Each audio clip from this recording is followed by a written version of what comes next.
So we got some pretty sad breaking news. A police officer has died of his injuries sustained during the storming of the Capitol. And I don't know why anyone would want anything like this.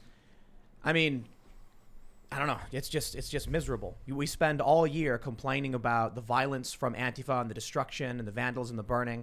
We talk about it doesn't work. I show all the polls explaining how they lost all their public support. Following the storming of the Capitol, they're losing, Trump supporters are losing public support.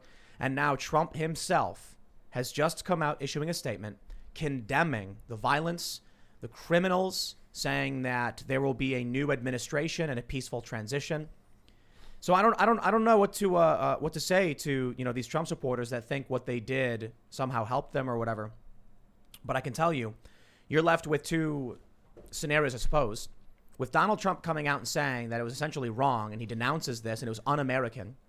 You either have people claiming to support Trump, but actually defying what he asked for. When he said go home in peace, and people said no and stayed, and fought with cops or whatever. That's really weird that you would support the president. He would tell you like, hey, this is what you should do, and people wouldn't listen. Or you have, Trump unwilling to all these people are claiming, the people who are claiming it was good or whatever. Well, Trump said it was bad. So I guess you support a guy who doesn't have the guts or whatever. I think ultimately in the end, Trump condemning this is the right thing. And it's very, very simple. No matter what you think, this is what I say about Antifa and the Black Lives Matter riots. It was satisfying to their emotions, and it did nothing for them. In fact, it destroyed the support they had across this country. Of course, they still enjoy corporate support, of course, all that stuff. But from all of this, they ended up losing support. And now Trump is absolutely losing, a lot of support he had. I'm not going to pretend like, all these Trump supporters are all of a sudden abandoning him or anything like that. But you see it. More worryingly than any of that, though, is the escalation that we're seeing from Democrats, media pundits screaming on TV, and CNN saw their highest ratings ever, just around 9 million. Official numbers, I believe, is 8.2 million, so you could just say 8, but they're saying around 9 million. You think CNN's going to stop now? Chris Cuomo and Don Lemon going back and forth, insulting people, berating them and mocking them and talking about how stupid Trump supporters are, how stupid these flyover states are. This sentiment is generating them massive ratings. And so long as this hatred persists, the only thing I can see is escalation. And so we're going to talk a lot about it. And it's going to be really interesting because we actually have two journalists who are there on the ground. You guys want to just introduce yourselves because you've both been here before. I'm Richie McGinniss. The chief video director for the Daily Caller at Richie McGinniss on Twitter and everywhere else. And you were actually in the building. I was in the building. Credentialed. I'm a credentialed. We are credentialed. The Daily Caller is credentialed by the House Radio TV Gallery. So I did have my credential, although it was taken from me during the melee. Wow. And yeah, I'm a field correspondent for the Daily Caller, Jorge Ventura. You can find me at Ventura Report and Jorge Ventura TV. And yeah, I got to arrive a little bit after and just kind of document the aftermath of it. And it's, still crazy. I think we're all still trying to wrap our minds around it. So apparently you guys got some crazy stories. But interestingly, too, Jorge, you did a bunch of interviews with people about their businesses being shut down in California. Yes. Yeah, so we've been so essentially what happened was during November, during Thanksgiving week, I flew back home to California. And it was just literally just like a family vacation. And as soon as I landed back in California, I live in the Antelope Valley community in Palmdale. LA County put a ban to outdoor dining. So as soon as I landed back home, you just drive around my community. You could just see all the family businesses, small businesses just going out. It's just, big, just seeing like the real life depression of folks losing their jobs, servers, and a lot of my friends that I have, their parents own these restaurants, and now their parents are thinking about filing for bankruptcy and basically losing their American dream. And I think what happens to reporters is living in DC, you do get stuck in a bubble. And I kind of did forget being in D.C. and just covering the civil unrest of how bad the pandemic is just hitting regular working class, middle class Americans. Well, so that's what's interesting. I think it's cool to have you both you guys here because, first of all, you're both there on the ground. Richie, you were inside. But Jorge, you've actually talked to people about what is the seed of a lot of this anger. Not all of it. I don't want to say most of it. But there's a lot of people who are really angry. And a lot of them are desperate. Yeah, And I think it has a lot to do with it. Yeah, and I think right now we're seeing a moment in American history where when you just push Americans to the corner, this is how they're going to react. And I got to see it in LA County because, LA County puts the ban on outdoor dining. And now when I went to go interview restaurant owners, it was depressing at first because they were like, hey, it's Thanksgiving week and I have to lay off all of my staff. And at that time, they already knew. They're like, hey, this ban's going to go longer than 3 weeks. So now I'm telling my folks, hey, you're not going to have a job during Christmas. So you already got to see that. But then you get the other half where owners are saying, you know what? If you're going to put this ban on, that's it. I'm just going to defy and I'm going to stand up. Yeah. And all of a sudden we're seeing this happen in America. Then a lot of folks that I interviewed too, Tim, they're saying, hey, this is not like a left or right issue. It's just anger. This is just us wanting to earn a basic living. And we just feel like government is now really infringing. And like I said, we're just seeing, I feel like, a moment in history where Americans are put in this corner. And I mean, I'm not surprised about how they're reacting right now. Right on. Of course, we got Luke Rudkowski hanging out. Welcome back, beautiful and amazing human beings. This is Luke Rudkowski of WeAreChange.org. A lot of crazy information to get into that. I'm just going to throw it at you because, seriously, there's so much information happening right now. It's absolutely I'm like going crazy here. I already, they're not documents, but they're notes about just everything that's going on right now that is absolutely berserk. It's crazy. A lot of stuff needs to be broken down. And let's do it. The first thing we got to talk about for sure is Richie being in the in the Capitol. But don't forget Sarah Petulitz. She's I'm here pressing all the buttons, pushing chiming in. buttons. Yeah, I am. And let's let me just jump to the first story, and then we'll get into what happened on the ground, trying to understand how this happened. This is from KRON 4. U.S. Capitol police officer dies after violent protests bringing death toll to 5. They say a U.S. Capitol police officer has died from injuries sustained during violent riots at the Capitol on Wednesday. A source tells KRON's 4, Alexandra Limon, that the police officer was hit in the head with a fire extinguisher by a rioter and was taken off life support. The police officer is now the 5th person to die as a result of the violent protests. The other 4 who have died are identified as Roseanne Boyland. Now, my understanding is she fell and they believe she was trampled. Kevin Greason and Benjamin Phillips. I'm not entirely sure which one, but one of them suffered a heart attack. One of them suffered a stroke. And Ashley Babbitt, of course, she was the woman who had climbed up in the window and peeked through, and the officer shot her, killing her. Now, look, apparently a couple people had heart attack, and one guy had a heart attack, one guy had a stroke. They're trying to lump that in to make that seem like that's part of the actual riotous death count, and I think that might be a little disingenuous. Although I guess if you suffer a medical emergency because you're older and you're in the heat of the moment, blood flow and all that stuff, you're going crazy and your heart's pounding, I guess it makes sense. But it wasn't like those people died because of external forces. It was just, their bodies giving out. As for, Ashley Babbitt, she got killed. Mm-hmm. And what was she really doing but just climbing up and looking through a window? I mean, come on. It's not like I'm going to sit here and say that these people should have been in the building. Of course not. But I tell you, man, I have seen these circumstances. A bunch of people run into the building. You see people who don't know what's going on, who walk up and they're just bumbling around, confused. I've talked about it over and over again. That what happens is someone runs up to a door and hits the glass, runs away. Someone else runs up and sees the glass falling and knocks out some pieces, runs away. It's all these little grains of sand that eventually the door's open and mindless people are just like walking up and seeing the door open and walking and going like, wow, what's going on? And then you end up with this woman. Now, she's got social media videos, Ashley.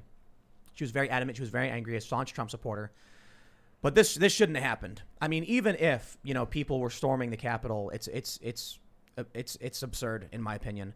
Now, I got to be honest. I get it. You storm the Capitol, you got itchy trigger fingers from Capitol security, and it's their job to barricade the doors and protect the people inside, and it's just completely tragic. Now, I'll tell you, I'm also mad about this cop losing his life, because this is look, I say this about the left all the time. They think the cops know what they're talking about. You see a cop, and they're like, he should know what I know. And so they scream, traitor, whose side are you on? And that cop doesn't necessarily know what you know. Mm-hmm. Now, I think it's fair to say a lot of Trump supporters, a lot of conservatives probably assume the cops know a bit because they're cops and they deal with this stuff all year. But I'm not going to pretend that, when you see cops going around and destroying small businesses throughout the lockdown, just like blocking doors. Yeah, that we see in New York and stuff violates the First Amendment when they're secretly filming, Jewish schools. That is creepy. And it also violates the right to worship and assemble when they're shutting down churches. These were cops who were providing basic security to our government, who were standing around saying, we want to make sure everybody inside can do their job. Somebody bashed this guy over the head with a fire extinguisher. Why? Why kill the guy? Why would you do that? Oh man, it's infuriating. Yeah. Many news organizations and even some individuals are talking about thoughts and prayers for the traumatized Congress members. People forget that people died here. This is a very serious incident. Specifically talking about that woman, there's a lot of videos. We still don't know the full details. We hope there's an investigation, but it doesn't look justified. And right now we're getting the information that the chief of the U.S. Capitol Police is saying that the police officer involved in that fatal shooting has been placed on administrative leave and their police powers have been suspended pending investigation. Another thing that really needs to be pointed out. Scared cop with a gun, man. Yes, but then also he was behind a door. There's a lot of different elements that we could break down here. But another important one is that there was police officers with full-on long rifles tactical behind her. Yeah, that was insane. The police officer could have killed other police officers. And there was no threat to anyone's life. And again, I don't want to be jumping to conclusions because I do hope there's an investigation. We do need to wait for cooler heads to prevail before making any kind of assumptions and judgments here. But just looking at that video footage, we should really prioritize the truth about that event rather than, in my opinion, you can't even compare the two. The nonsense, the hysteria, the just hyperbolic bullcrap on mainstream media right now. Oh, I mean, CNN's ratings are through the roof, so of course they're going after Trump hard. Yeah. But look, we got more news here pertaining to the police. U.S. Capitol Police Chief to resign after Wednesday's riots. I mean, so there you go. That's the news. It's Stephen Sund is resigning amid criticism over an apparent lack of preparedness to deal with Wednesday's violent mob on Capitol Hill. I was on Twitter and I was about to tweet something like, why weren't the police ready for this? And then I stopped and thought about what I had just said when I made a segment on YouTube and said, I don't think Trump supporters will do anything. I think they're going to go, they're going to support Trump, they're going to rally, they're going to wave American flags, and they're going to march around. I didn't think there were going to be people who actually storm the barricades. Now, there's a couple of videos. One of them shows the cops retreating as the group pushes through. But there's a bunch of different areas. There's also an overhead view of all of the barricades and a massive crowd shaking the barricades, knocking them down, and then rushing the stairs up to the building. So, I mean, look. That might have been my video because I was up in that. Were you filming down? I was up in the media tower. Well, so let's had set up for inauguration. Let's do this. Let me get your thoughts on this officer and these people lost their life, and then we'll go into your story about everything that went down. So, just I don't know. Tell me what you think about what the violence and all that stuff. So, I mean, first off, I arrived basically when they had already amassed around the Capitol and the police had set up their line. So right when I arrived, the first thing I noticed was not only were the police using mace and bear spray, but they also were. The protesters were using it as well on the police. And the police were less adequately equipped than I was as a reporter. I had a tactical helmet and a gas mask, and because I had seen the reports and I rushed down there. And you turned the mic a little bit. Sorry. And so when I got there, I was extremely surprised to see how unprepared the police were. Usually in these kind of situations, where things are escalating, you see riot police pour out. But the people who had formed the lines, they were all just basically, your standard Capitol Police. Maybe they had a shield over their face if they were lucky, but no gas masks. But these people who were in the front and spraying the cops and stuff, who were they? Were they Trump supporters? Because we're hearing a lot of people are trying to claim, especially conservatives, that it was actually Antifa. But I've seen one video where there's a guy who does not look like a Trump supporter, but he's got a Trump sticker on his helmet, bashing a window just like Antifa does, and people are screaming, "Stop him!" And then a Trump supporter grabs him and puts him in a neck hold and pulls him down. Yeah, that's also extremely underreported. Yeah. What you just brought up is an important facet, that there were elements from videos that I've seen of people saying, "Stop this." So yes, I'm curious. I'm curious from you guys because there's two kind of theories out there.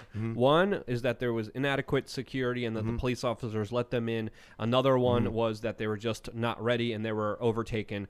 There's these two theories. What do you guys think from your personal opinions? What actually happened yesterday? It's kind of a mix with both. They were for sure not prepared, undermanned. I kind of went into it the same sentiment of Tim. Actually, even reporting on the ground was, I didn't think anything crazy was. I actually was anticipating more Black Lives Matter activists maybe making their way down, and then just because that's what we've seen in the past. But from what I saw is they were for sure unprepared. But to me, I didn't see anything that like jumped out and said, these were Antifa. Like I know that's not popular to say right now. You see that video where they're yelling, "No Antifa, no, stop him, stop him." But then again, like when there were these claims over the summer that right wingers were infiltrating Antifa and BLM protests, what were they? Did Umbrella Man wear a MAGA hat when he did the crime? Yeah, no. he was Antifa. So Antifa's not going to dress up as Antifa if they're trying to. Well, these, you know what I mean? Yeah, but so some of these. So people, it's impossible to tell, really. Right. Just because they have a red hat on doesn't really. Well, no, mean these guys anything. didn't. They had like a brown helmet, and then just like black block gear with a Trump sticker on it. And I'm like, that I looks saw like that the photo. dude geared up, Yeah. and then slapped a sticker on his helmet Yeah. to make it seem like he was a Trump supporter. Now, this is interesting because we've seen the media during the summer trying to obfuscate some of the kind of left-wing protest as undercover right-wingers. Yeah. There was government officials, mainstream media, politicians saying, no, these aren't left-wing Antifa. These are right-wingers trying to incite us to make us look bad. Now we're seeing a kind of similar kind of attempt here. Do you think it's legitimate, or because other people are also adding that there wasn't any kind of counter-protest when there usually is? That's what people are saying. I don't want to jump to conclusions. I just want to kind of hear your opinions on this. I think from my perspective is emotions are super high right now. Even from a reporter perspective, like even right after election, if you just told the truth about the election, people are unfollowing you and canceling you if you don't tell them what they want to hear. If you don't say Trump's going to be in office after January 20th, you're done. So I was already seeing that. And then this, I think, is just adds on top of it. Like I said, I don't know what's going on, but it just seems like no one wants to take responsibility. It seems like Antifa is just the easy scapegoat. Like just anything. Hey, Antifa. Look, even before everything broke down, when I was doing interviews, I was asking folks, do you think this is kind of a civil war that we're headed? Because whether you agree with the Stop the Rally march in D.C., that moment is historic because we've never seen anything like that after a presidential election. So we're already walking on uncharted waters. So with this situation, to me, like I said, I was asking folks, do you think we're headed to a civil war? I was 9 times out of 10. They're saying this is a civil war. To us, this is a revolution. Not to mention like all the crowbars. Yeah, like people were telling me that implies premeditation. What is a crowbar used for? Yeah. Like what? For holding up a sign? No, absolutely not. For breaking the doors open. Correct. People had crowbars? Oh, I saw probably 5 or 6 crowbars. A lot of them actually were just left by the doors where the glass had been shattered. What? Yeah. Like So bricks. weird. I got knocked down by one of the doors, and I actually was looking for my phone, and I found a crowbar. That's so weird, man. I don't know. I mean, I just think everyone's emotional right now, and I think I don't know. It's just we never breaking in. I guess maybe in the 1700s, taking the state building may have granted you some kind of power. I don't know how that works. I guess you're like, I'm in the building, it's mine now. Especially not today. They can issue a statement from wherever they want. Any one of these politicians going in the building didn't do anything. I mean, we've got videos of. I tweeted this out. The Women's March took over the Senate building, and then they shut the whole building down. And they weren't worried about the fact that there was like 1,000+ people screaming at the top of their lungs inside the. Oh, was that in Hart? Was the that Hart Senate office building? Yeah. Yeah, that big like. The atrium. Yeah, atrium. Yeah. Exactly. That's Hart. Yeah. So I understand it's a fairly different circumstance that, storming through the barricades and fighting with cops and pepper spraying them and smashing windows and breaking in is very different. Plus, it was during the electoral, vote count. So, I wonder what the goal is for either group. Like, the Women's March didn't accomplish anything. What did they accomplish really yesterday other than some people have lost their lives? I mean, to me, just you don't accomplish anything, and it just seems like Trump just lost a whole bunch of support. We've seen now the senators kind of rescind their objections. Not all of them, though. And now this also gives big tech the biggest excuse in the world, as we were seeing, to just censor Trump. I mean, it just seems like after the election, Trump is going to disappear on social media. I don't know. Oh, he's already basically. Yeah. there. He's definitely banned from Facebook now, according to Mark Zuckerberg's own personal post. The New York Times yesterday had 2 articles talking about the importance of limiting speech. And we are seeing people left, right, and center just being taken down for the minuscule post and even memes. There's a meme of that guy who's wearing the kind of weird headgear and the face paint, and it says, 2021, I thought it wasn't going to be crazy. And 6 days. Facebook is banning people's account for that Wow. post. And it's not even a political post. It's It's not a even joke. taking side. It's a joke. It's a meme. It's people saying this year's pretty crazy, banned by tell you- Facebook. And they just released these vague terms saying if you are supportive of this in any way, you get cut. Michelle Obama just released a statement talking about how, it's dangerous to have social media. But there's a big argument I want to make here, and I really want to kind of talk about the dangers of censorship, especially when it comes to QAnon, because when we look at QAnon, this was a movement that was essentially censored, but the conversation didn't end. It was festered and moved into the dark corners of the internet where it grew. That conversation could have been addressed, could have been handled in a way where people could actually talk about it in a rational, real way instead of just going Well, no, off on listen. this bizarreness. There could Yeah. be people pushing back. Yes. One of the problems with Parler, for instance, and I'm not here to rag on Parler in terms of what it is. I'm just saying one of the problems philosophically is that when all the Trump supporters leave Twitter because they ban Trump, they go to Parler where they no longer hear the arguments from the other side. And the same is true for the left. The problem is, for the longest time, Twitter has just been banning arguments from the right. So the left only hears their own refuse back at themselves. And Trump supporters leave and then start doing their own refuse back at themselves. Not just Twitter, Facebook and YouTube also going after people who are debunking the QAnon stuff. People who are saying, hey, let's take a legitimate look. Let's look at the evidence. Let's look at the accusations. Let's actually look at this. And they were debunking QAnon stuff. Independent creators had their channels taken down because they were doing that. YouTube did Yes, that. Yeah, YouTube did that. took down yes, conspiracy debunkers. Yeah, I had to go through all my old videos being like, okay, I can't even talk about this. And I removed some of them because YouTube was on a huge purge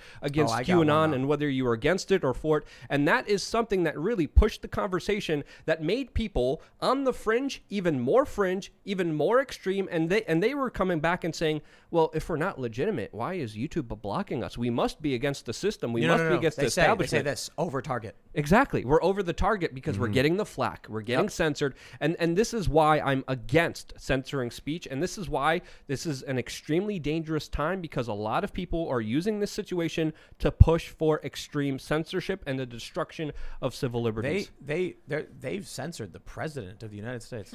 I mean, look, you can complain. I think his the tweets he put out where he said this is what happens when a great and glorious landslide is taken. But then he did say go home in peace, never forget this day. It was far from a perfect statement. Trump could have done way better. And so I think I can be somewhat critical. It was kind of a tepid statement. The left is, of course, freaking out about it. It wasn't an overt act of support or anything like that, but it was pretty close to it. But regardless of what you think about that, they removed him. They took down the president. That's crazy to me. And That's they're just- probably going to take down the rest of his social media. And they're probably going to make sure that he never has a voice in this kind of larger political discourse like he previously had before. And this is a president where it's going to be set where the tech ruling elites, Mark Zuckerberg, is going to decide what you can and cannot hear. Michael Tracy had a very interesting point about this that I think is worth talking about. He said, quote, philosopher king Mark Zuckerberg should definitely get to unilaterally decide based on his subjective political judgment, which definitely is not dictated by the fleeing passions of the day, whether the public is allowed to hear from the elected president. Good system. And he makes a good point there. But I wanted to kind of bring it back to you guys here, because one of the talking points is that this was an insurrection. These were terrorists. They planned the coup d'etat. We have John Bolton, the man who knows almost everything about a coup d'etat because he orchestrated them in the third world, coming out and saying, this was definitely a coup d'etat. From your experience, was this a professional coup d'etat attempt even? Well, I mean, what I saw going into the Capitol were some people who were intent on breaking things, but mostly a lot of just kind of bewildered people who were Bumbling about. kind of bumbling about and Wow. kind of taking in the novelty of it. And when I arrived in the rotunda, there were probably about 80 people in there, and a lot of them were just milling around and taking selfies, and it didn't seem like they were, trying to run around and smash anything. I think really what happens in these kind of situations is once the chaos starts, once a couple of people break through that line, once a couple of people start pushing up on the cops, then it doesn't take much for other people to follow suit. So let's just start from the beginning, and let's hear your guys' story. What happened? Well, we'll start off with, actually, You can start off in the morning because you were there. And So I got there around 8 in the morning, and as soon as I arrived at the Washington Monument, it was just like a sea of people, flags How many everywhere. do you think? I mean, from my perspective, I think minimum over 500,000 people. showed up. I would It was say in the huge. hundreds of thousands. Yeah, Yeah. we've heard that. I was there for hundreds of Obama's thousands. first inauguration and second and Trump's, and it was not quite the same numbers as any of those, but it was close. 500,000. Yeah, It was a then lot. Let's not forget. You Hundreds said of thousands. 500,000? I mean, it was Because we've for heard sure 200. for sure. Because Hundreds the of Women's thousands. March, they said it was around there, and I looked at the photos, the aerials and stuff. I mean, it was hundreds of thousands. Let's say that it's definitely more than tens of thousands. I think. So And what then- happens? What happens? Let's also So my understanding is that Trump got on stage and said, everybody stand at attention, and said your orders are as such, go and destroy, and then he started passing out torches, right? Yeah. Like Trump Well, directed all of them, right? from like I said, I got there. I'm kidding, by yeah, the way. Yeah, I know. But when I even getting there, like I said, I got it there at 8 a.m. It was a sea of people. It went all the way back to like the Washington Monument. When Trump I think took the stage around noon, and he spoke for about 45 minutes. Now where I was at, you couldn't even like hear him. So like the people were just there to like kind of be there. But even during his speech, people already started going to the Capitol building. So, like from where I was at, you couldn't hear anything. But like I said, it seemed like a normal day. I was watching Trump's speech, and it was before anybody could have even left the ellipse. People were already at That's the what I gates said, of the yeah. Capitol. So like Trump and the people who were there. So I knew people who were down there, and I was asking them. I was like, "Are you anywhere near the Capitol?" They're like, "No, I'm at the rally. Trump's giving a speech." I'm like, but there are people at the Capitol building Yeah. right now who were like, So anyway, continue. What No, happened? but basically, yeah. Like, so I was more in the back section. But even during Trump's speech, like I said, you already see people flowing in and heading towards the Capitol building. So I did my interviews. And then I thought it was gonna be a regular day. So for me, I was like, you know what? This is my chance to like go get some McDonald's and like just kind of like recharge, be back at like 5 for the action. So when I went to go do that. That's when I got the news of basically the breach happened, and I think That's literally right as I was and heading I think down. Richie then took So off. I actually had a friend who worked at the Capitol, and they were up on the roof, and they said they saw cops running around, and I was like, that's weird. I should probably get down there. So I went down there, and I brought all my gear because I didn't suspect that things were going to get bad, but I wanted to be ready if they did.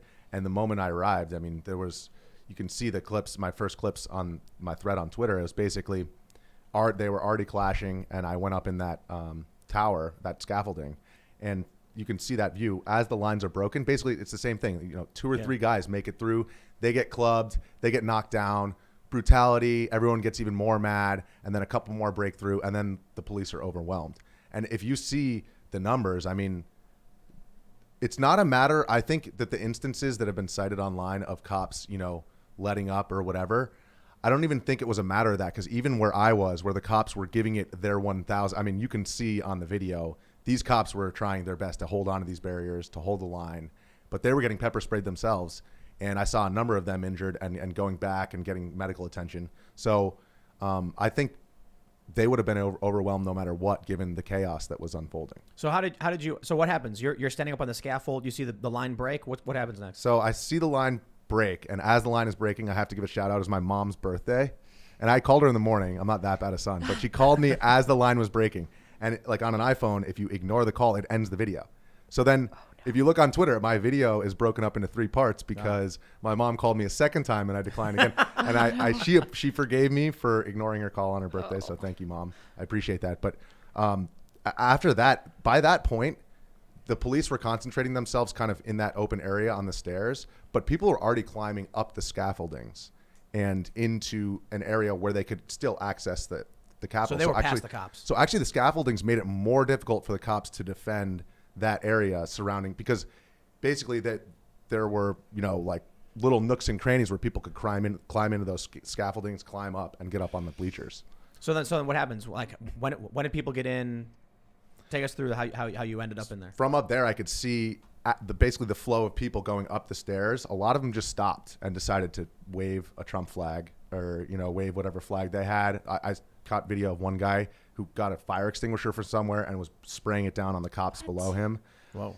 Yeah. So when did they go inside? Like, So how that was right around that time Yeah. that the lines broke. And it took me about 10 minutes before I realized, there are a ton of people going in there. And I have congressional press credentials, so I was like, I'm going in. I'm going to see what's going on there. That's how you were up there in the first place. Mm-hmm. Yeah. Well, no. So I actually just I had come down so quickly that I see. yeah, I wasn't up there in the first place. But by the time I got in there, I saw a bunch of people in the rotunda, but then to my left, I saw some protesters kind of rushing down the hall through Statuary Hall towards the House floor. So I went through Statuary Hall, and there was already like evidence of some riot control munitions being used. You can see like the pepper on the ground, you know, and also the orange tinge of pepper spray. Yeah. You know, like it has a unique color, depending on which brand it is. But so I proceeded down that hallway, and I actually saw a group of protesters surrounding the house doors. And there were like 8 or 9 of them. You can see it on my video right as I arrive. And actually some of them are shouting like, "You killed her, you killed someone, you killed someone." And so they were already somehow aware. I think that was just immediately after the shooting had taken place. And one of them had wedged himself right in that door. And I think that's the photo that you see with the police with their guns drawn. Right. That guy with his face right there. Because there were only 2 or 3 police at the time. They were actually outnumbered right in front of the doors. And they were trying to pry him off. But because they were outnumbered, they were basically waiting for reinforcements. And it took about 5 to 10 minutes of kind of like a little standoff before 6 or 7 more cops showed up and then removed them. And we were pushed back out into through Statuary Hall and into. There's a clip where you're saying you can't breathe, and there's a cop saying he can't breathe. Yeah. What happened with that? Okay, so that was after we were pushed through Statuary Hall. We were back into the Capitol Rotunda, which is the big underneath the big dome. That's like the biggest room there, and there were still, you know, maybe 100 people in there.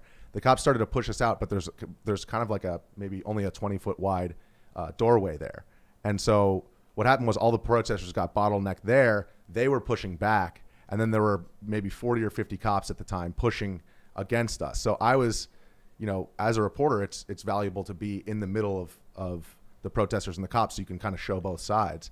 So I was stuck in between, and I literally had, you can hear on the video, the cop had his billy club on my stomach, and I was like, "Can you just take it off my tummy? Like, please, like, My tummy? put it up here." Oh, well, I don't know why I said that. I don't know why I said that, but I think it was easier for me to say tummy than like stomach. Yeah. I don't know why. I just take it off my tummy. That sucks. But you could hear another You individual. never know how pleading. you act in a crisis. People think they know how to respond. You don't. Sometimes you blurt out tummy. But it felt a lot better once he got it up on my vest. Why was he instead of doing my it? tummy. He was like holding you back or what? So he was pushing against me to try to push the protesters back, but there were probably 30 protesters behind me pushing against me. So I literally was just, I was telling the officers, like, there's nothing I can do. There, and man. he was being pushed behind by his own officers. So This is why you shouldn't go in between. yeah, I understand what you mean, Yeah. but you know you're trying to stand not necessarily in between, but Yeah. like off, but still sort of like so you can see both groups and what they're doing.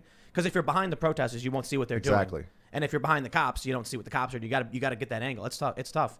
And then you end up getting jammed. it was like and- 20 minutes stuck in there as just pushing back and forth. Wow. But then they broke through or what? They eventually pushed the protesters all out. Oh, okay. They cleared it out. Yeah.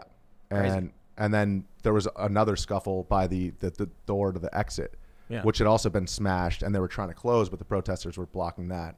And so that was like kind of the last final push, and I got tossed into the door. But You have breaking news? This is pretty Wow. big news by an AP reporter named Mike Balsamo, who says, quote, U.S. Capitol Police say reports that an officer has died are not true. Although some officers were injured and hospitalized yesterday, no U.S. CP officers have passed away. This is, again, according to Mike Balsamo, who is an AP reporter. That just broke this story a couple of minutes ago. And I didn't want to interrupt you. No. No. Here's the challenge for us here, as with anything pertaining to news. I've got, 800 plus sources saying an officer died of being hit in the head with a fire extinguisher, and we have one guy saying it's not true. So who do you trust? I actually know Mike. He does great work. Right, he does. I I'm familiar. will. Vouch for I him. trust him. I do. Okay. So. I do too. He did. I can't remember what he covered some big event. He did. What Mike did was really cool. Is during the Portland riots, Yeah, he got inside right. access with Oh, the yeah. federal officers. Yeah. So he I actually remember got that. to be in the line with them, That's and right. he got to actually interview and tell their story. So yeah, I think I'll trust Mike on that one. But at the same time, we'll see. We're gonna have to wait for things to kind of chill out. I mean, look, it's really fascinating that. I mean, we've got K-Ron4, we got CNN, we got a bunch of sources saying this officer died. Now he's coming out saying the Capitol Police are denying that. It makes sense. Sometimes, what happens is that CNN will get a story and then everyone will copy CNN and cite them. Yeah. And then someone goes for a comment and goes, whoa, you got to stop. Well, Tim, actually, speaking of the AP, Mike, I got there a little bit after, I guess, the crowd has already been cleared out at the U.S. Capitol, so it was between 4:35, and as soon as I got there were still hundreds of folks at the U.S. Capitol, and there was a lot of rage going on, and so I got on the ground, and the AP was actually there still reporting. They had a couple cameras. Believe they had about 4 cameras, tripods, the whole thing, and the whole crowd just starts turning on them, attacking them, smashing their cameras. Right? Yeah. Then they took down the barricades. And then in my video, you could see one man with an American flagpole just, trying to hit them and then smack the cameras down. And then eventually the crowd just destroys the whole equipment. And so I took that footage and then I uploaded on Twitter. Then the response online is, folks were just like cheering it on. And it's mob mentality. That's why we use our cell phones. And look, and I get it. There's a lot of anger with the mainstream media, but I think for me, as a takeaway as a reporter was, and maybe Richie, if you have some thoughts on this, is like during the summer when we filmed press getting attacked from Black Lives Matter activists, and we put that online, that same crowd would say, "Hey, these are the anti-fascists. They're against the First Amendment. They're against freedom of press." Yep. But when it's their side, it was totally acceptable. I think that's a really interesting point, and it goes back to what you were talking about with the small businesses earlier, which is, over the summer, what we saw were a lot of really people who felt like they'd been sold down the river, and they were angry about it. And that anger was aimed towards a system that was enforced by police. And so the argument of BLM and Antifa is always, they enforce a corrupt system, therefore all cops are bastards. So we saw that turn happen, not this last rally, but the one before, where all the Proud Boys were basically saying, you guys are enforcing this system that's stealing our election, therefore you guys are terrible. But we started seeing the sentiment against police when the cops were enforcing the COVID lockdowns, and some of them were perceived as arbitrary by locals, notably in Staten Island, where you had this one bar that decided to open up in defiance of the lockdown, but 2 blocks away, there's a restaurant with full, just operating like normal. And so the locals get angry. And they say, what's this all about? Why are we locked down and they're not? And they say, well, you're on the border of the red zone. So when the police come out and block the door, people in Staten Island, Trump supporters, come out with Trump flags, surprisingly thin blue line flags, yelling at the cops. And then it escalated when we actually saw the conservatives take the thin blue line flag, throw it on the ground, stomp on it, and then throw it in the street. And then I think now you got conservatives saying it's the birth of right-wing Antifa.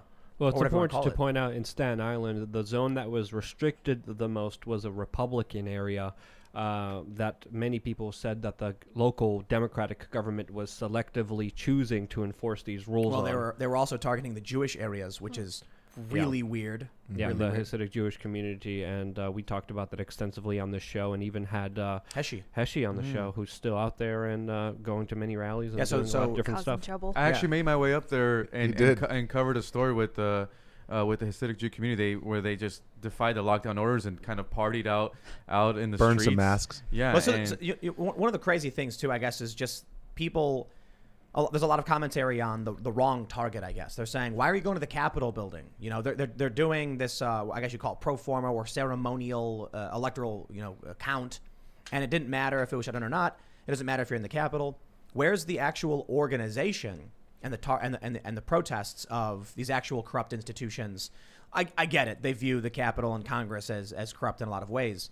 But what about the media? And what about, more importantly, organizing and planning so that what you do is effective in some capacity?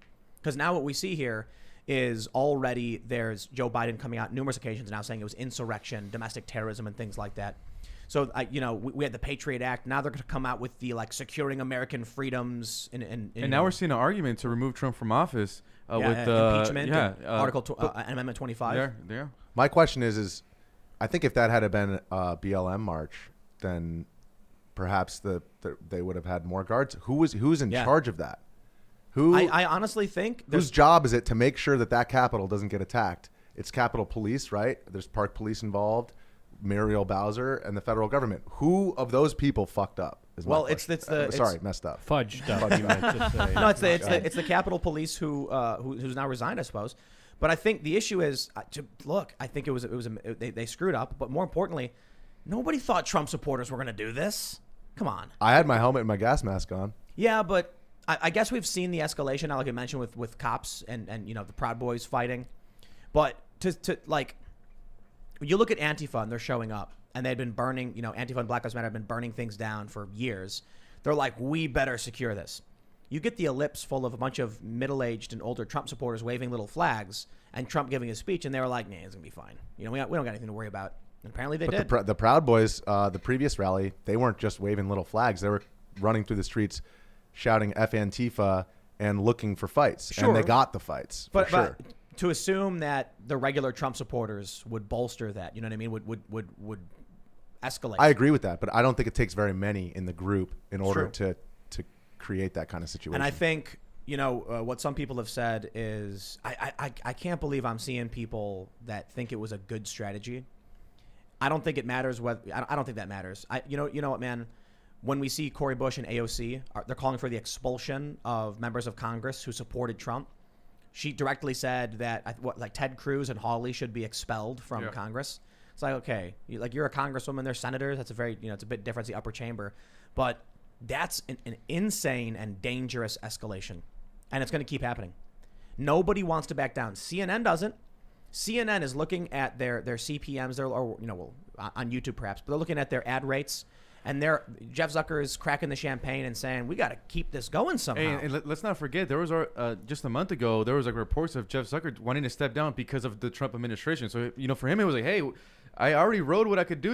We already hit the highest ratings we can. This under the Biden administration, it's going to be, lame duck media.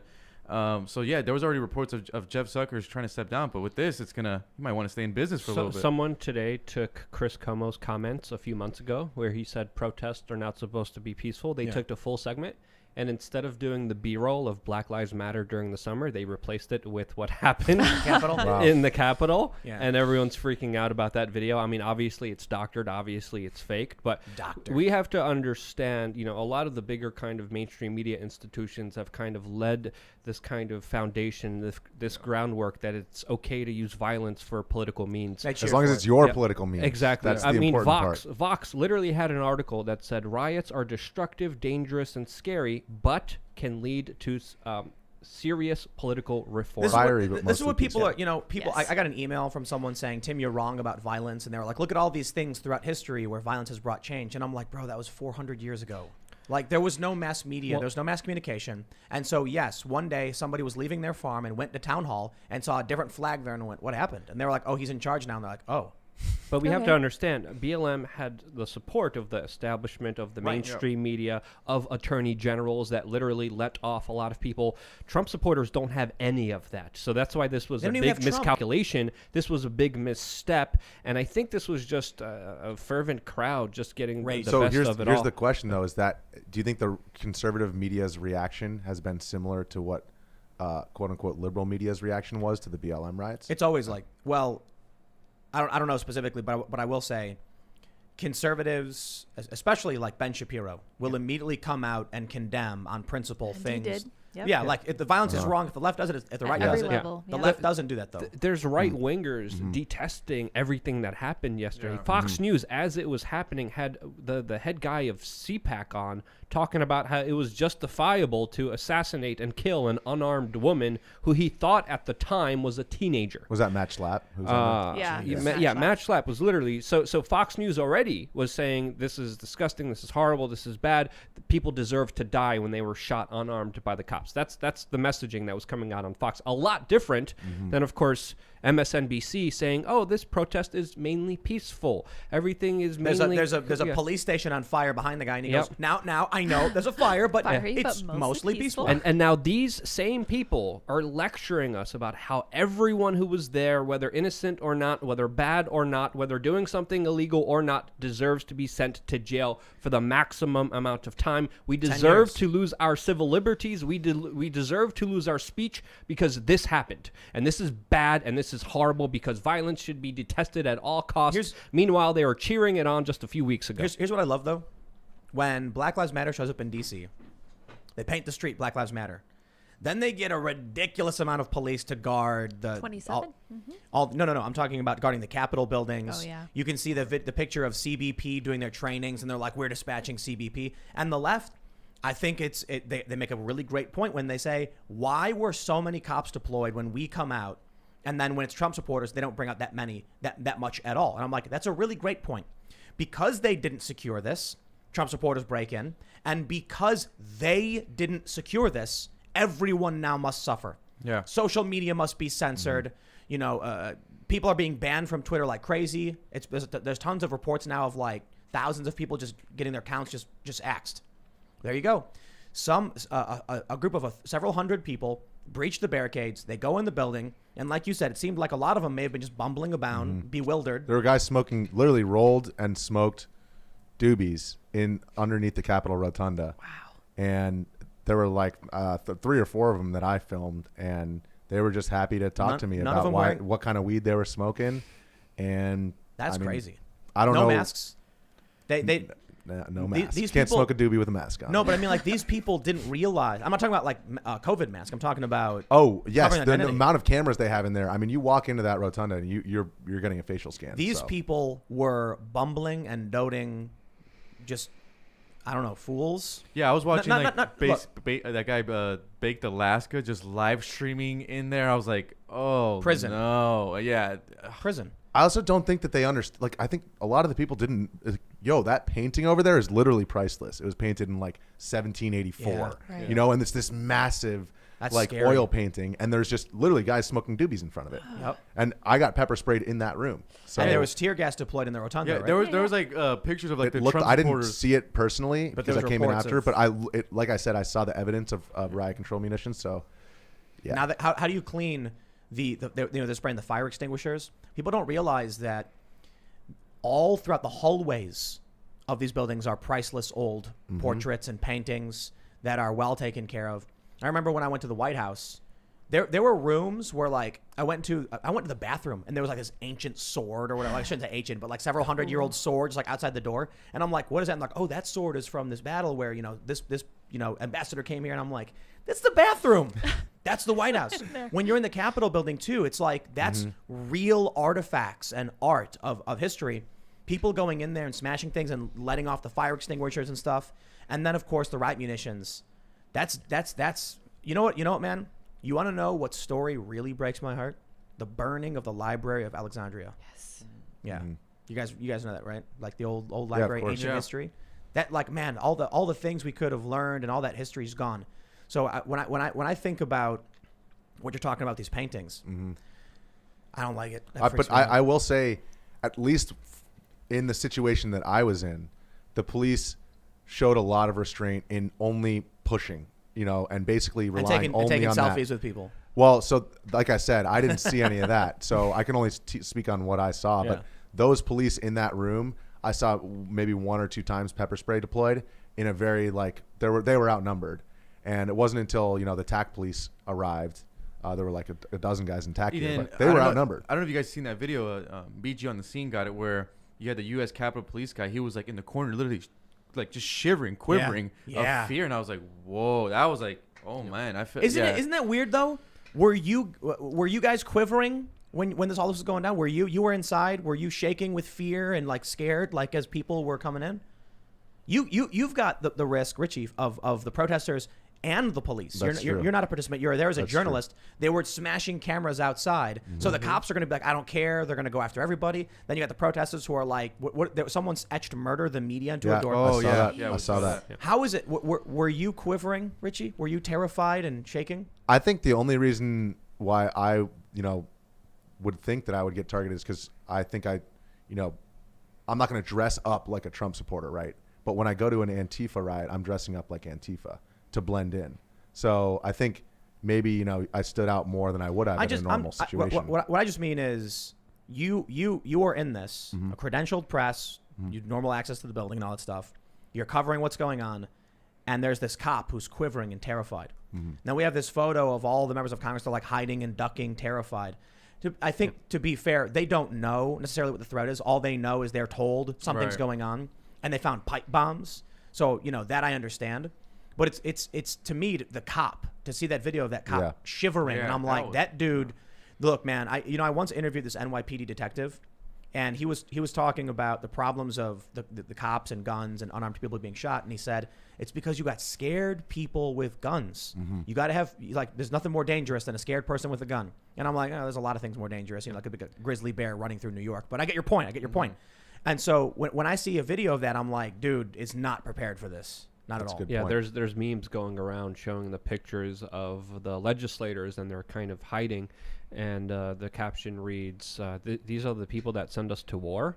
Send your And- children yeah, to send war. your children to war. And again, people react differently during moments of panic and chaos, and you don't really know what's going to happen until you really face it, until you have that adrenaline rushing through your blood, until your instincts take just take over. Rational thinking is out the door. Some people are able to quiet their mind and see things very slowly, but very few people can do that. Yeah, let me ask you guys this too, because this is something. There's an experience that people often say when you're in these conflict situations. It feels like time slows down. Does that resonate with you guys? It certainly does with me when I used to be on the ground with this stuff. Yeah. There would be gunshots going off, and it's like, of course it doesn't slow down, like not literally, but there's like, you're just heightened. Your brain's going a million miles an hour, and it feels kind of like you're taking all, Like Neo in the Matrix, and Yeah, the bullets yeah. are coming, and then So, you're like, slightly moving away. like me being in these different rides in these different countries and in places like Ferguson. It's not that time slows down. This is why I explain to people, but it's like all of a sudden, my like, when you're looking at something, you're focused, right? Like there's a beer bottle over there. I can read the beer bottle and I can see in my peripheral vision some stuff.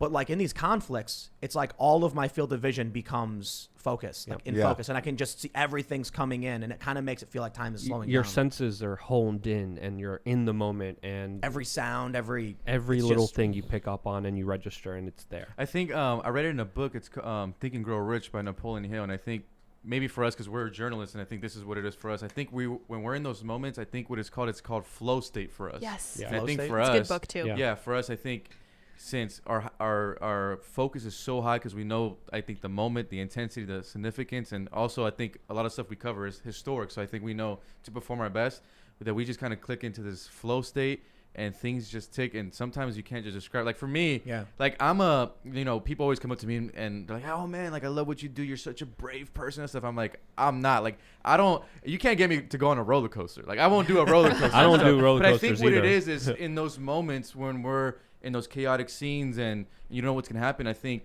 us journalists, we kind of maybe click into this flow state. Because for me, the I don't have any fear. I just feel more focused. I actually feel more alive than ever. Like I feel like I don't know. I feel like your everything's senses dialed up to I feel like to everything 11. is It's in a tune. rush. But I mean, what do you think, Richie, about that? I don't know how think it clicks in for you. Definitely that, but I think there's a unique feeling that I've felt just a handful of times over this, riotous period, and it's a feeling of how is this my country and how is this happening here? And another time was when they tried to pull down the Jackson statue right in front of the White House, and they spray painted Black House Autonomous or BHAZ on the St. John's Church, and that was another moment. And they set it on fire. Yes, like and the video of the fire from that church is no joke. Man. No joke. We're lucky they put it out. And it's also hard because in most of these instances I'm covered in pepper spray, so it's like this moment where I take off my gas mask and I'm like, yes, this is I'm seeing what I'm seeing is real. You know what, man? I've been in. I've got this sinking feeling all day since yesterday, since all the stuff started going down. I can feel it, right in the pit of my stomach. Just this low grade worry. I don't necessarily want to say fear because it's not like I'm heightened and I'm like alert to like something coming, but it's like a worry, like a kind of stress, right? Now, I don't know if everybody's feeling that way. The people who are watching, because I go out, I go to the gas station or whatever. I go out to eat, and people are just going about their lives like nothing's going on. And I wonder if it's because I've seen this in other countries. The stuff that we're seeing with AOC and Cori Bush saying expel Cruz and Hawley. AOC has said we must pass Cori Bush's resolution expelling and investigating these Republicans. I've seen that kind of stuff before. I've seen that language before. And I've seen where these street protests end up with people, going through the doors of a building and taking it over and shutting things down. And now it's happening here. And there's no escape. Because I always knew when I was in some of these countries watching the chaos and the destruction, and criticize it. It's the parachute journalism privilege of knowing when all is said and done, I'm on a plane, I'm back home, I'm kicking back, having a burrito and watching SpongeBob or whatever, like Family Guy. I don't got anything to worry about. This is your country, right? So I'm not trying to be disrespectful. But, when I've been to places like Venezuela and Egypt, Ukraine, etc., and I'm watching these things happen, I'm like, I know that I'm dipping my toe in, and at a certain point, they're going to call me back, and I'm going to go home, and then I'm going to go to my friends and be like, wow, how crazy was that? Cool, you guys want to order pizza? Now I'm sitting here at my house watching videos of my own capital, and seeing similar things. And people, these people who are pushing these narratives, these people on CNN who are just, I watched this thing with Cuomo and Don Lemon doing this handoff, and I almost threw up in my mouth a little bit. I'm like, they love it. They love it. They're egging each other on. You know, it's like Don Lemon's laughing and like eating chips or something. I don't know what he was doing. And they're just like, these people are terrorists. And then Joe Biden comes out and says it's domestic terrorism. And I'm like, 74 million people voted for Donald Trump. 74 million people. And they say in a poll, 45% of Republican voters supported the storming of the Capitol. This is not a joke. You cannot be calling for escalation. Ted Cruz was right when he said, we need to put the anger away. We need to come together. We need to figure this out. And what was AOC's response? You should be expelled. And I'm like, I have seen this and I know where it goes and I'm watching it happen.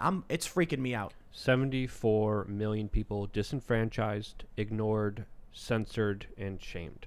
And it's not going to get any better. I mean, we talked about this for a while. We knew this was happening, and that feeling that you're getting, it's here too. It's like a heaviness. It feels more like the bottom of my stomach because it feels like this is just the beginning, and it's only going to get worse from here. That's why, you know. Also, I was there in Venezuela. I went to certain places like Zimbabwe, to Somalia, to see just chaos. And when you're there, you know, you do have a moment where you're like, whew, okay, I'm away from it. I finally got away from it. But when it's in your backyard, when it's happening in the United States, when you're seeing people hurt, injured, when you're seeing people just lost, and you know them, it's something that is really a feeling that's very hard to describe. But that pit, it's there. I had it since yesterday as well, and I sadly feel like it won't be healed. It won't be fixed anytime soon, especially if we have these institutions continuing to put fuel on the fire. When I was in Egypt, and I know I tell the story about Egypt a lot, but it was I think it was like the 4th of July actually in 2013 maybe, when they started going in and arresting journalists. There was reports that the military had gone into various news outlets, shut them down, arrested people. And I'm like, I got to call my security people. I got to call my support, figure out what's going on. And immediately when I heard the journalists were getting arrested, it felt like someone grabbed my stomach and just squeezed it as hard as they could. Because it's like that stress immediately, like, oh man, I'm in this country. The revolution is right there. So I was like, I got to get my wits together. I had everything packed, and you got to stay calm. You can't panic, you know, because I didn't know what was going on, right? For all I knew, they were shutting down the journalists reporting on everything. It turns out they were targeting certain journalists that supported the Muslim Brotherhood. I went down to the lobby, asked some journalists, and they said, don't worry, everything's cool. I was like, what's going on? Are they going after journalists? Is something we got to worry about? And these guys were just like, no. They're going after pro-Muslim Brotherhood networks and stuff. And I'm like, still kind of messed up they're doing this, but we should be good, right? And they're like, yes. And then when the APCs rolled in, I called up the crew, and I was like, I think it's time to go to the airport. We leave to go to the airport. And I'm like, I'm getting that relieved feeling. And then they announced the bridges get shut down. Like we would have been stuck inside there. The crazy thing, I'll tell you, man, when I was in Venezuela, I was, we get back to the hotel. We weren't there for like, you know, the protests were going on. And we're going around talking to people. We're in Caracas, and it's the murder capital of the world. And we get back, we go to the hotel. I go take a shower. I come back to Twitter, and I have like 10,000 mentions. My Twitter's blowing up. At this point, when I was working, I had like 30,000 followers. So I'm like, how do I have 10,000 mentions? And it was a ton of threats, insults, some death threats. And so that's when it happens again, right? That feeling. And so my immediate reaction is, what do we do? And they said, don't leave right now. It's dark out. It's dangerous. Wait for the crack of dawn. Get in the car. Get to the airport and get out. What happened was this pundit on TV had gotten some tweets from some American leftists who were saying I was working for the CIA. Wow. And so he ran with it. And he called me a mercenary from the media who was in Ukraine and all this stuff. And so my main point is, you know, I get that feeling and I say, okay, be calm. What's our plan? We're getting in the car. We're going to the airport and we're getting out.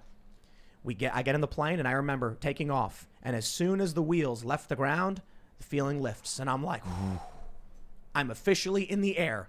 I hope they don't turn the plane around. And some crazy stuff happened afterwards. But at Vice, there was an intern who was Venezuelan, and he runs up to me immediately and says, how did you get out of the country? And I was like, I got on a plane. And he was like, you're lucky, bro. If you had stayed a little bit longer, you probably would have been flagged and blocked because they arrest people for way less than what they accused you of. Long story short, there's no getting on a plane and leaving right now. This stuff's all going down.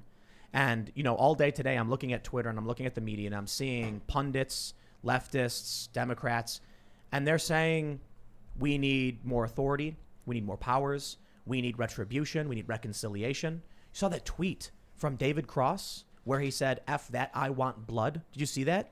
Maybe he was trying to be funny because Joe Biden called for unity. It doesn't matter if he was trying to be funny or not, because we've seen too much violence. An Antifa guy shot and killed a dude in Portland, a Trump supporter.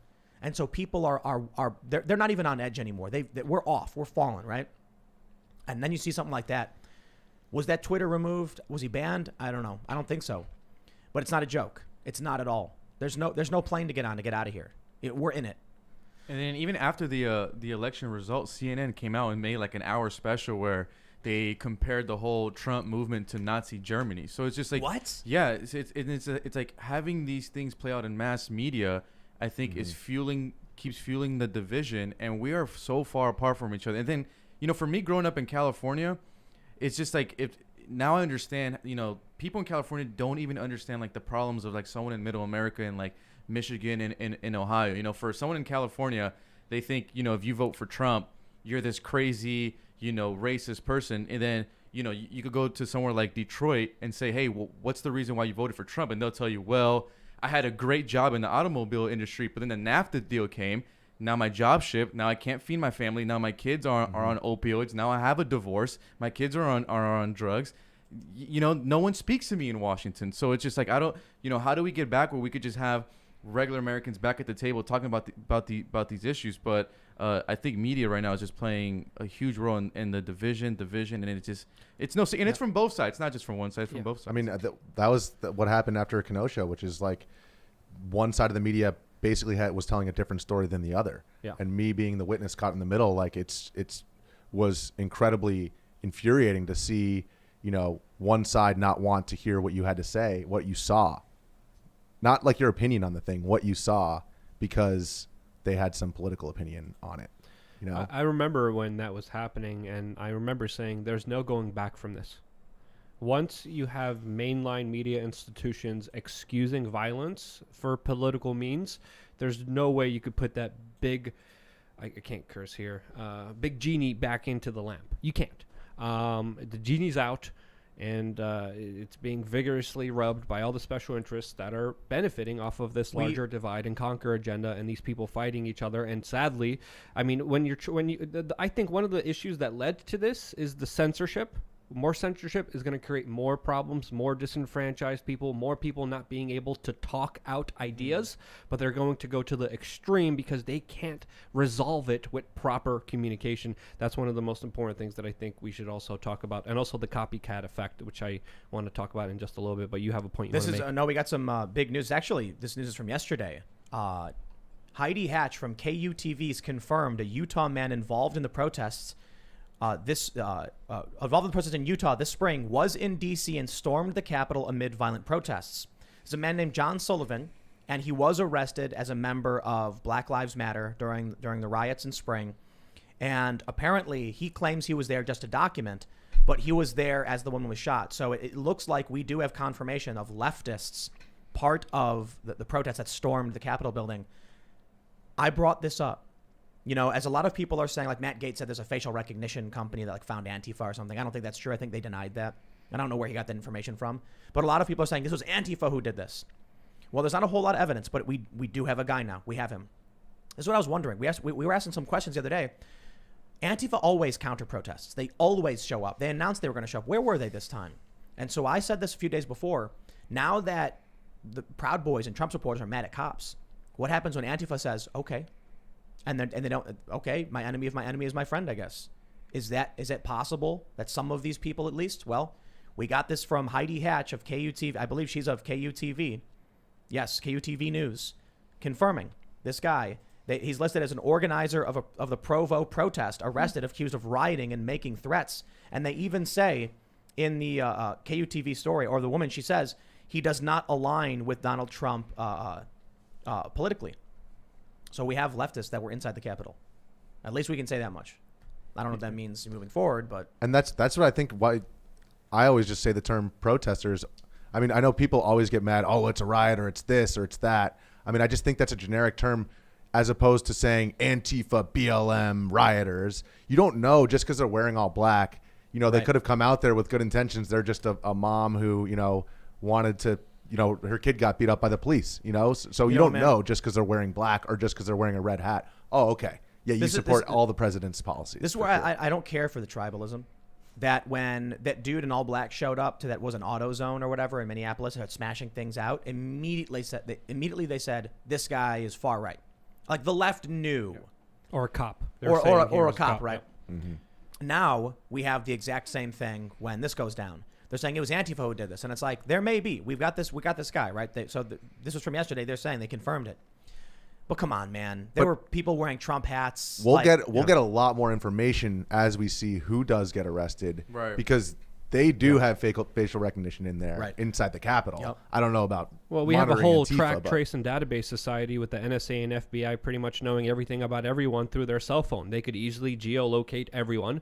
They don't need to put out these, these notifications like the FBI and the USA Today. They released saying, if you have any information, notify us, send us all your photos, send us all your tips, send us all the information. We're going to go after everyone that was inside of there. And again, we also, another important element to kind of really think about here, from my experience covering events, mob mentality is also something that people really need to consider because, yes, Yep. there are some bad actors, but there's also some people just caught up in the crowd. There's one famous photo, I just sent it to you, Lydia, of this like older lady with her juice box, literally just kind of like not knowing where she is I know inside exactly of the the photo you're talking Capitol. about. Yep. And, you Yeah, know, she was literally getting like walked down the steps by Capitol Police. yeah, Mike Cernovich had an interesting kind of comment about this. Let me try to find it here because What was he talking about? he said, let's just say, this is after Donald Trump's announcement, he said, let's just say that the Trump campaign will not be creating a bail fund for his supporters. Lots of innocent people going to get caught up. I feel deep sadness for them. Some bad guys, sure, but droves always find themselves in the nest. This is a really Doves, sorry, common doves, sorry. a common tactic we see among left-wing organizers. First thing I'll say is I am not saying this as an attack outright on the left. I'm just pointing out the right is not organized. They're not. There's no there's very little organization on the right. They don't go out in big It was marches. not organized. This Yeah, whole they- thing was poorly organized. I heard it No from a bail lot of support, different no people. masks, no plans, no strategy. But among the left, what they do is they know who their marks are. It's like body filler, essentially. They need a certain number of bodies as cover, and they want regular people to get arrested. So what we've seen in the past is you'll get like 10 extremist activists or extremists, and they'll set up an event that's palatable to 1,000 regular people who want to wave little flags and say, you know, save the environment.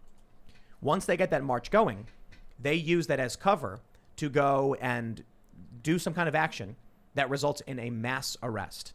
That way, when these 100 or 1,000 regular people are confused and getting arrested, you get a bunch of press. They want that to happen. Imagine if 10 people stormed the Capitol, just 10. People would be like, oh, 10 people went in, I guess, whatever. Were they arrested? Yeah, I guess. You know, it would have been really easy for the cops to handle it. So they know they need bodies, unsuspecting, doting, you know, individuals who have no idea what's going on, who see an open door and walk in confused, bewildered. And then the people who are pushing for this, who want it to happen, can get away with it. Mm-hmm. And I'm not saying that it was on purpose here. I'm just saying what you end up seeing is often unsuspecting and bewildered people It's a very marching real in. psychological phenomenon of like a mob mentality.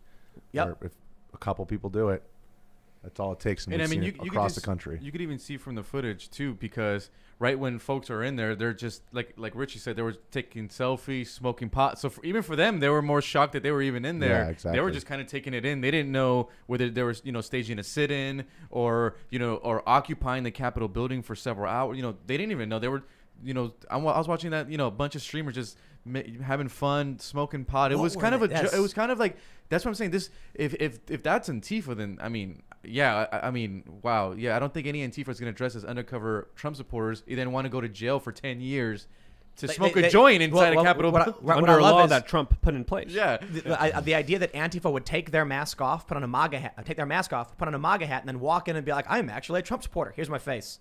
Like they wouldn't do that. Yeah. But there dots cannot were a lot of people wearing masks. Mm-hmm. I saw some of these people and I thought to myself, Trump supporters don't go around wearing masks like that. I've been to so many different Trump rallies. You got troublemakers that are not left wing, but there's also Boogaloo Boy types. They wear masks. You know, so we don't necessarily know who these people were. again, we do know one of these guys was a BLM activist from Utah who was there at the Capitol. Not surprised. We've seen those videos of Black Lives Matter and Boogaloo Boys shaking hands. You see that one? Yeah. The Antifa guy's like, you stood here with us today, so we thank you. It's like, and then the Boogaloo Boy says something like, hey, man, like, we agree the government's bad. And they're like, all right. Well, they agree. You know, so they like to claim that Boogaloo Boys are somehow the same as Trump supporters. It's just not true. It's not true. Trump supporters are very much like liberals, you know, and not politically, of course, but in the sense that they like the country to a certain degree. You know, like they're okay with how this country functions. They're okay with it's basically like reform versus revolution. You've got extremists on both sides who want dramatic change, overhaul, and revolution.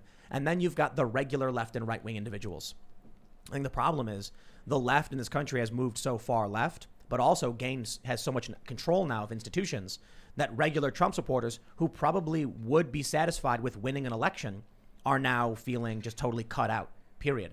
And so you then start seeing, you know, I think they're going to get taken advantage of. That anger they have now will be used by more extremist types, including Antifa, who was clearly there was a dude there from BLM. Well, and we saw what happened in the very first rally. Basically, there were tons of footage of people in red hats walking through BLM Plaza. Similar situation, didn't realize what they were walking themselves into, with all like a mass of BLM folks in the plaza getting their butts beat. And then the next time around, the Proud Boys say, not this time. And they all travel from around the country by literally the thousands and show up ready to roll. And that time, I mean, I think there was a lot more of the aggression coming from the Proud Boys. We've got some huge news. Betsy DeVos has resigned.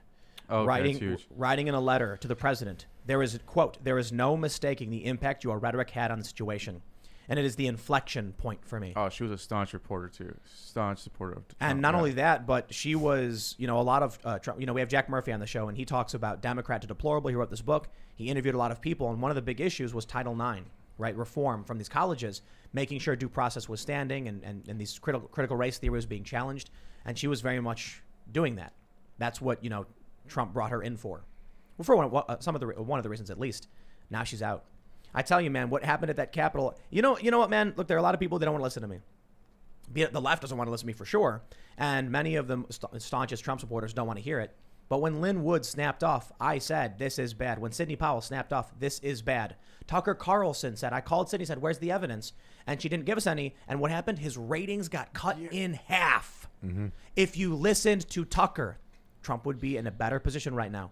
When I said Lynn Wood is tweeting like crazy and it is one of the most destructive things for the president, I had a bunch of just like ardent Trump supporting people say you're wrong. He knows what he's talking about. Like, no, dude.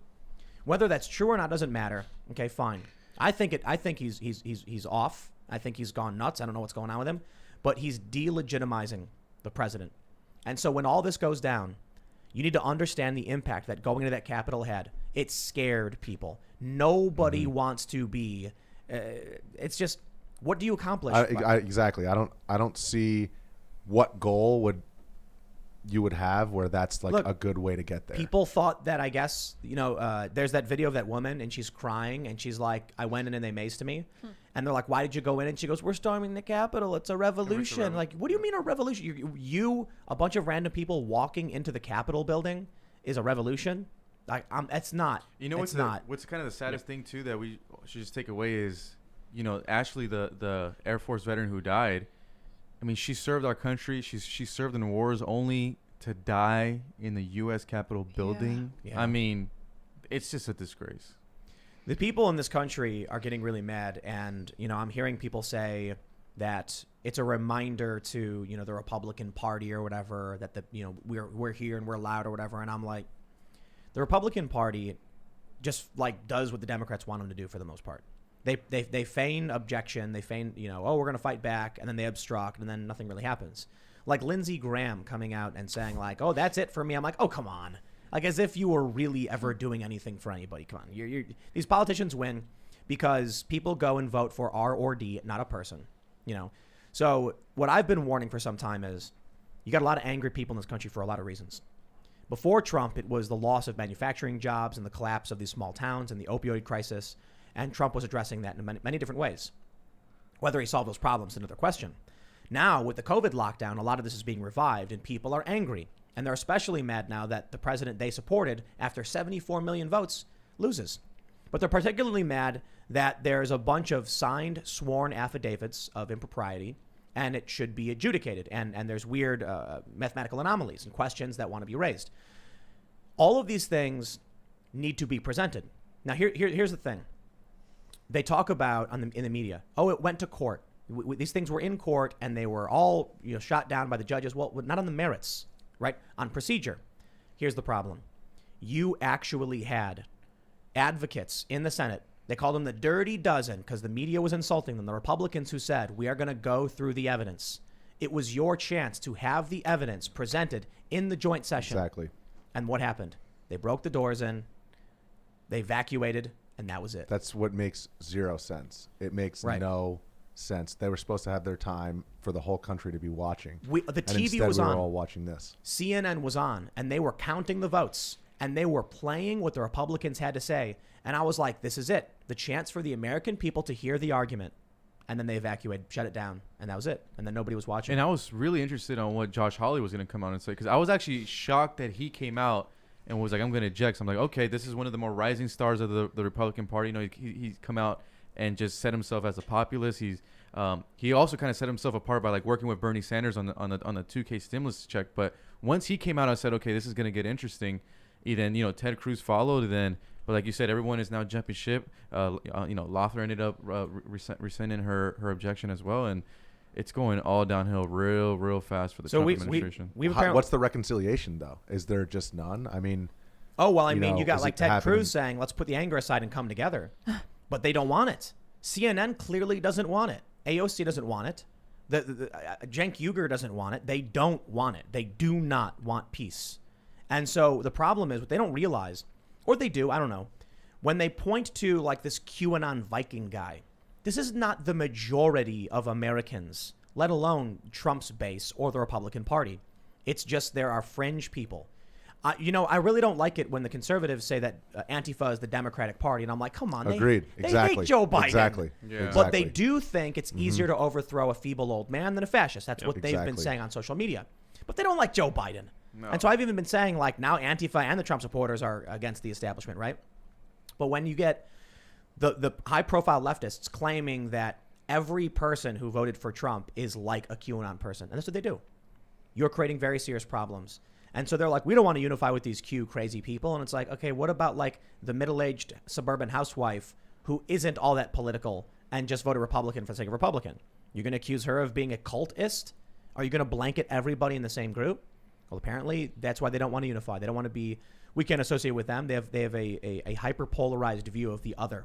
And that's all we get in media all day, every day is the other is bad, the other is bad. And I think the one thing that's unique there as well, just in terms of the way that one side is viewed from the other, I think that the right might often say in media, that the left is acting in bad faith, but they'll never really like say you're ignorant or you're stupid or you're somehow smart enough to stand on the same plane as me.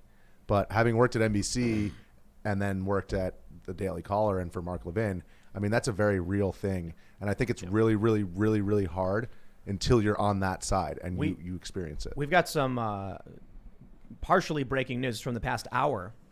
Shamari Stone of NBC says, breaking, I'm outside the U.S. Capitol. A police officer just walked by with a flashlight, shined it in our parked SUV and other parked cars. Many officers holding assault rifles run down Constitution Avenue. An officer just told me you might want to clear the area. Now, I'm going to issue a correction for Shamari. I don't believe they use assault rifles, do they? Or actually, they're police. They might actually have selective fire on these things, right? Yeah, they have fully auto usually. So they're assault rifles, absolutely. Okay, so it depends on the cop, but in DC they have TAC police that are with full auto. So these are actual assault rifles. Okay, so that's my bad. He says again, a U.S. Capitol police officer just told me, sir, this is an emergency situation. Clear the area. Police hold assault rifles and search cars. Well, I want to just mention too, Tim, before me and Richie got over here, one of our reporters for the Daily Caller was actually shooting some B-roll at the Capitol, and he let us know after 40 minutes that he was on the ground that he was cleared away from the Capitol because they were searching for, I believe, a second bomb. Right, Rich? Just right now tonight. No, this is earlier today. Yeah. This was at a few hours ago. Maybe 3 p.m. Yeah. Wow. So that was we I forgot to mention that as soon as we got in the show. But yeah, that happened earlier today. We had a Daily Caller reporter on the ground there. Well, I don't know what's going on now. Something's happening. I can't really find anything, but we'll keep looking. Just keep an eye on it. Yeah. This is becoming the breaking news show, Tim. Yeah, no, right? Well, it happens. It happens. Well, you No, know. that's good. That's It's good. important to cover these events. Now, another thing I wanted to add on your comments about the fringe, Tim, is that the fringe is only going to grow because of censorship. More censorship, more people will go on the fringe. And the mainstream media now saying we need to ban them more, we need to censor them more, is going to have the opposite effect. People need to realize that.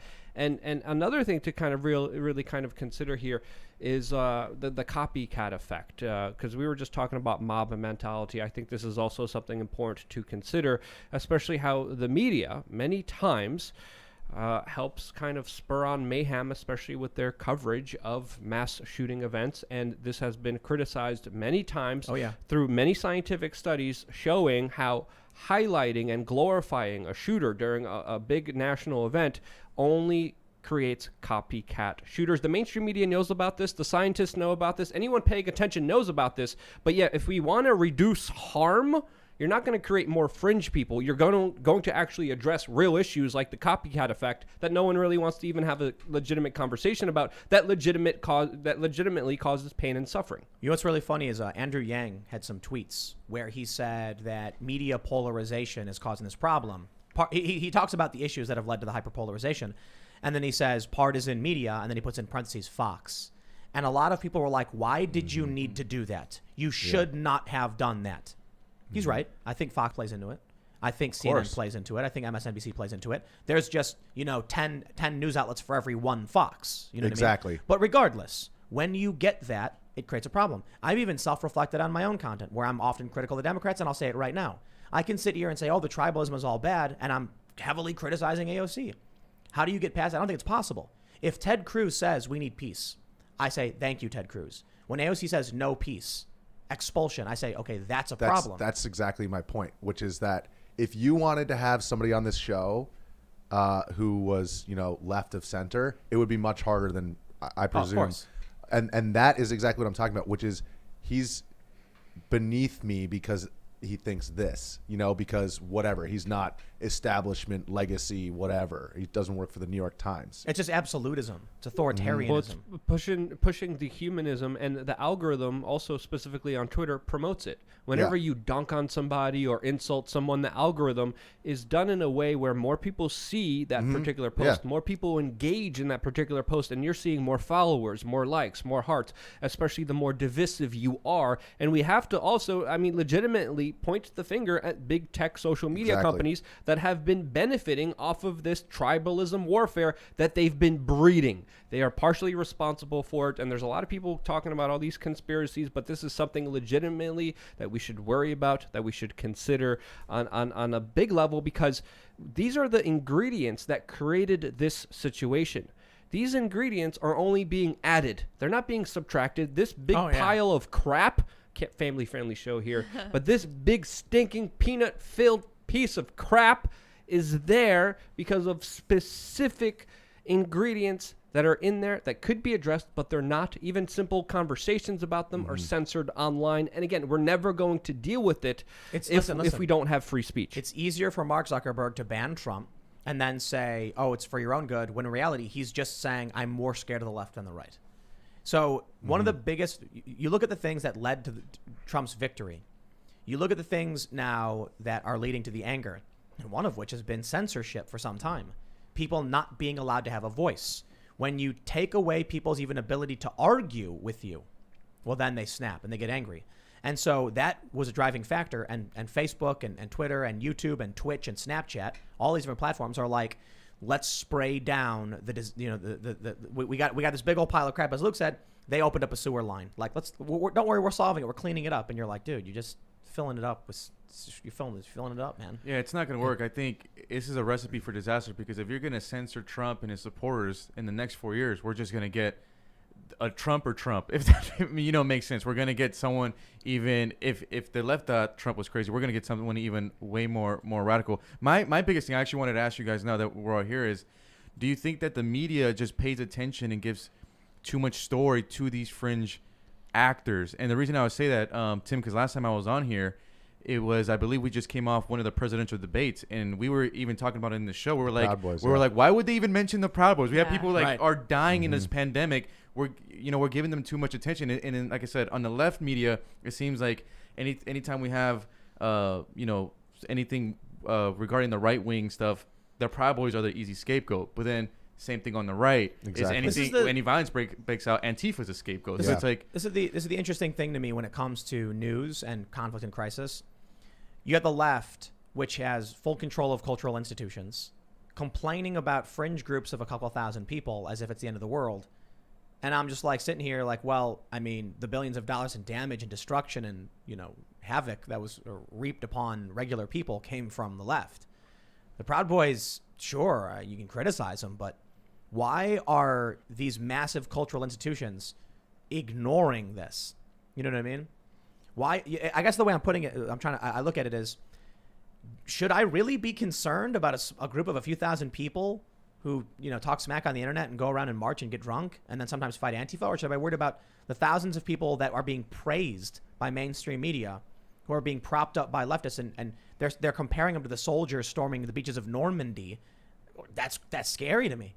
Yeah. They ignore it. It's not a left or right issue. It's, I guess, the left likes their. Well, it's their, the same their thing as insurgents. with the BLM movement. It's okay if we want to get to the root of the problem, and we think that Black Lives Matter, then all suffering as a result of any violence should be something that's deemed as bad, right? And so it's the same thing. It's like, instead of addressing the full problem, you just choose this scapegoat that's really easy. Oh, police. Okay, it's all police. All cops are bastards. That's easy. Easy enemy. This is Case why, closed. they'll lump anybody who disagrees with them as in right wing. They'll say they're all right wing or they're conservative or far right. I think the Young Turks called me right wing, which is hilarious. I disagree with you on when you support violence, so I'm right wing. I actually agree with them on like a lot of domestic policy and economic policy. So right wing and left wing are completely meaningless. But this is it for me. I'm not a right wing person. I've actually had people DMing me and they're like, I can see the leftists, and like I talk about economic policy and stuff like that, especially. And like, my issue is when I take an objective look at the media and what's going on. Come on, it's obvious when they went out and they marched in the thousands. And then I think it was University of Colorado said Black Lives Matter protests actually slowed the spread of COVID. It's like, are you kidding me, dude? Come on. Any sane, rational person sees that's ridiculous. But they all had masks on, even though there were like 10,000 of them crammed into a space. Well, no, like at these big protests, they weren't wearing masks. They weren't wearing masks. It's impossible. You can't get COVID no. But with a look, mask on. when that was going on earlier in the year, they weren't wearing masks. Yeah. Then later on, they started saying wear masks. But then we saw them celebrate Biden, take the mask off, drink champagne. So they're calling everyone right wing, but what you're really getting is regular people who just see how absurd the news has become, and they're just like, okay, that's fake, and then say, well, then you must be right wing. That's exactly where I fall. I voted for Obama twice, but now all of a sudden, you tell the truth and you're right wing. Interestingly, I want to mention this too. You guys were both in Kenosha as well, huh? yeah. Isn't that correct? You guys are like some of the most consequential journalists, having been on the ground at some of the biggest moments of this past year. Yeah, it feels weird. Just where's your Pulitzer, huh? Vince. But I'm not sitting here and being like, you guys get an award. No, like, but seriously, of the journalists we've seen, what do we get? The Pulitzers go to the people who just rag on Cuomo. Russia, Listen, Trump. Cuomo deserved that. He deserved it. Did The he? Emmy. He got the Emmy. I mean, the Emmy. Whatever. I was gonna say, yeah. Cuomo gets. He got a shiny thing. Yeah, he gets the Emmy, and he's like writing a book, and he's a New York Times bestseller for handling the crisis. It's insane, but yeah, I mean, it's been an insane journey. Just kind of been able to be, documenting on the front lines of a lot of these kind of historic moments, and I mean, it all really kicked off. That George Floyd, I believe it was May 28th. Yeah, the footage gets released, and the whole world, just turn upside down. I do want to mention, it looks like Kron 4 has removed the article about the officer dying. What? Oh, Yeah, it's gone. man. So the article that we had pulled up, you can see if you pull it up, the URL says U.S. Capitol police officer dies after violent protests, bringing death toll to 5 is the URL, and now it says the page you are looking for cannot be found. Maybe he didn't die. The media posted fake news, and we all fell for it. But I'll tell you something. If I think Matt that Gaetz, guy is injured though. Yeah. The guy who got Yeah. hit, and I think he's in very critical condition. So if Matt Gaetz comes out and says, oh look, Antifa was actually down there, they boo him, they say it's fake news. All the outlets come out and say it's fake news. Okay, I won't use it. Now we actually have a reporter from KUTV saying, here's a BLM leftist who was actually storming the Capitol. It's like, oh, okay, so there's some truth to this. The mainstream media can put out this big story.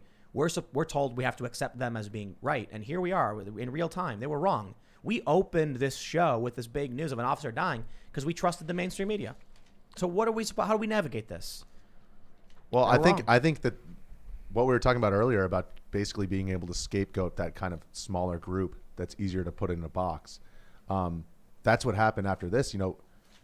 Nobody wants to address the fact that these people, who, regardless of who they were, are angry about the results of the election. So those people that we saw, battling cops, was every single one Antifa? I literally saw hundreds of people battling with cops. Calling them all QAnon supporters is just ridiculous. It's completely insane. And that takes away the real reasons why they're mad, which is they've been locked down for 6 months and then they feel that the election was taken from them. What if the reality is just that it was predominantly Trump supporters, but there's probably a decent, spattering of leftists who joined in because they just don't like the government? What if what we're actually going to start seeing is general populist revolt? It doesn't matter if you're right or left. Clearly, this guy who stormed the Capitol building, this BLM guy, he's not a right-winger. What was he doing there? Why? And why wasn't he fighting with the right? He was actually along with them.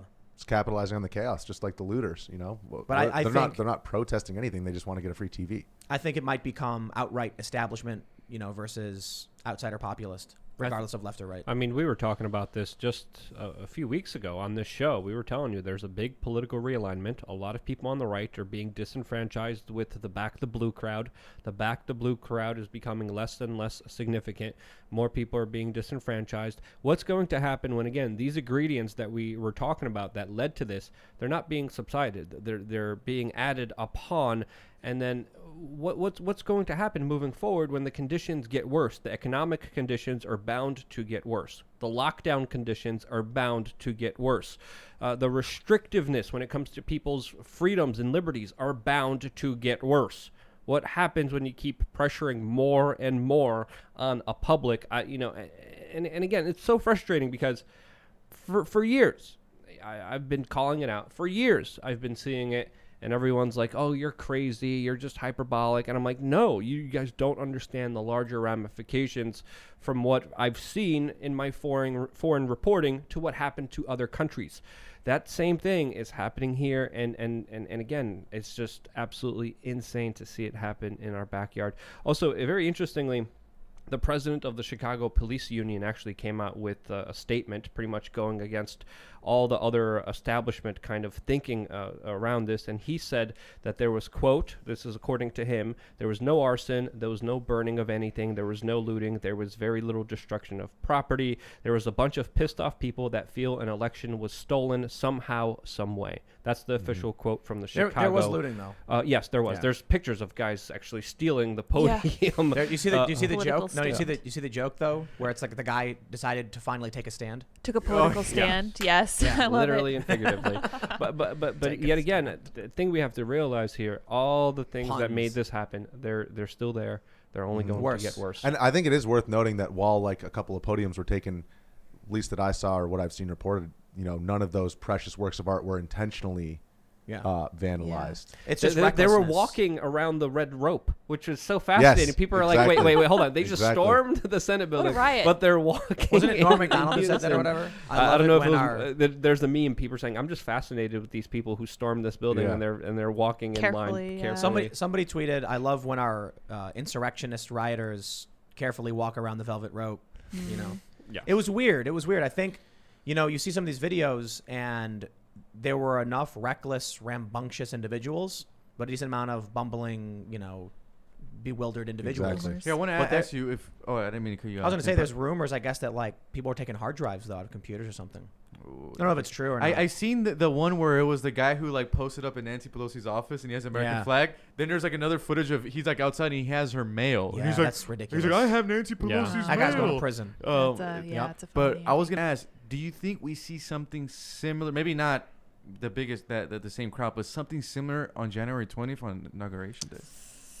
Where? The National Guard is being they're being kept deployed Right. for the I mean, next 30 there's days a or whatever. curfew for the next 15 days. Yeah. Wow. In Washington D.C. 6 p.m. Wow, man. Now's a good time to leave town. I'm very upset because I'm very upset because after 6 p.m. you can't get Uber Eats, so I can't get my McDonald's. Oh, so I man. I got Really? Uber Eats Yeah. last night. I Yeah. got Uber Eats last Oh, night. Yeah, but snap, really? I couldn't It get came it last from No, no, Virginia. no, You got to they- order they- from the right place. Okay. They said Right. essential workers and delivery and stuff like that are okay. I couldn't get it on my app. And media. It's a reduced out. You know what I love more than anything? The media exemptions. Essential. How crazy. Like these journalists get to like walk around and do whatever they want as long as your press Yeah. card and you can just be like, I'm media. Well, kind of, until you get beat up by a cop. Well, Yeah. listen. Wauwatosa If they do or a whatever. curfew and you're walking around and a cop sees you back, press, we're covering everything. We're here to report on what a good job you guys have done keeping everything safe and secure. And so we wanted to come out and just get some footage from our phone of showing you guys have this everything's safe. So thank you, officer. And you just keep walking. That's what I tried to do, but all I could get in was, these are my credentials. Yes, sir. Ow, ow, ow, ow, ow, ow. It That was can, all I it could can get go in. either way. I'm talking about it's 8 p.m. The streets are empty, and you as a journalist are like, I'm gonna go out and grab some food. And so you walk outside and you're walking down the street. You're going to get your, crispy Popeyes chicken sandwich everybody loves. And there's a cop, and he's like, "Hey, it's curfew." And you go, "Actually, I'm a journalist. Here's my card." And they go, "Have a nice day," and they walk away. Privilege. That's Journalists- privilege. Yeah, Yep. that's right. Well, privilege. everyone else is locked in their house. They can't leave.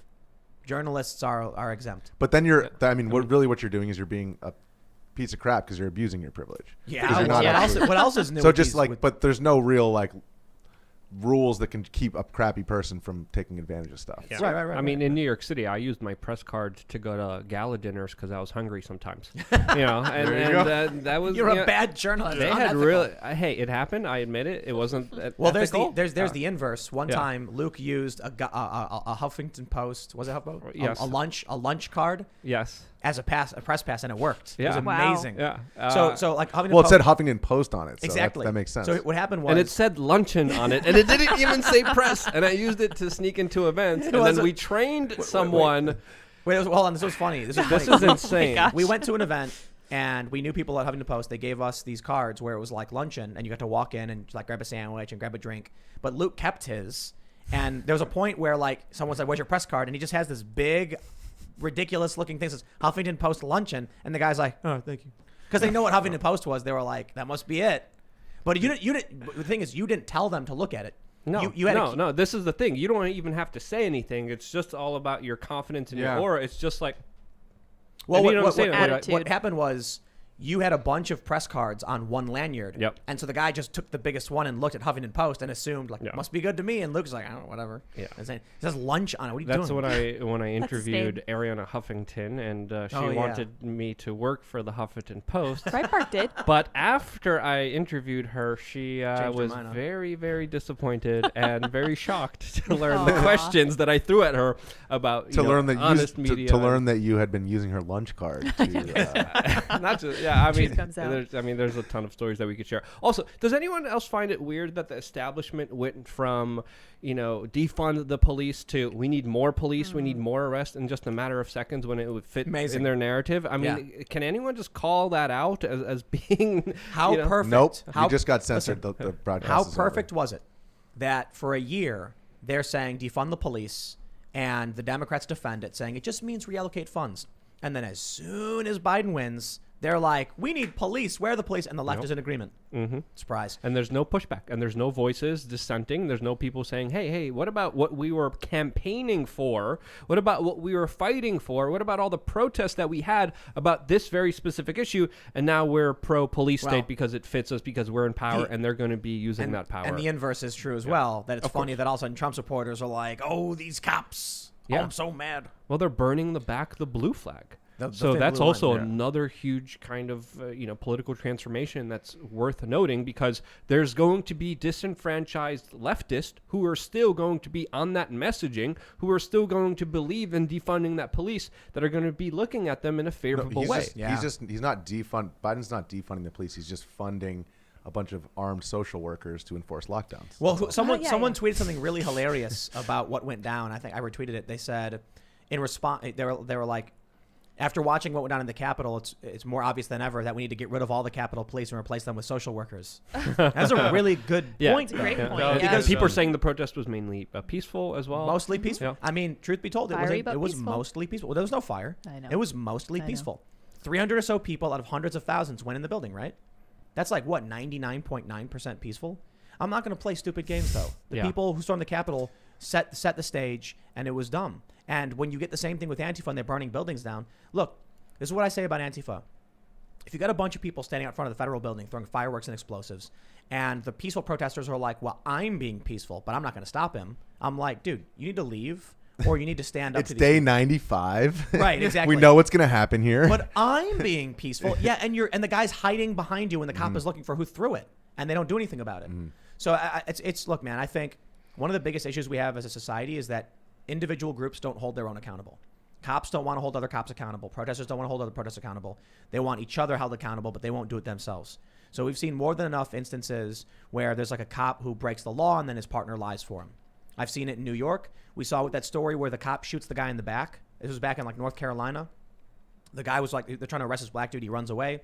Cop shoots him, and then his partner lied for him.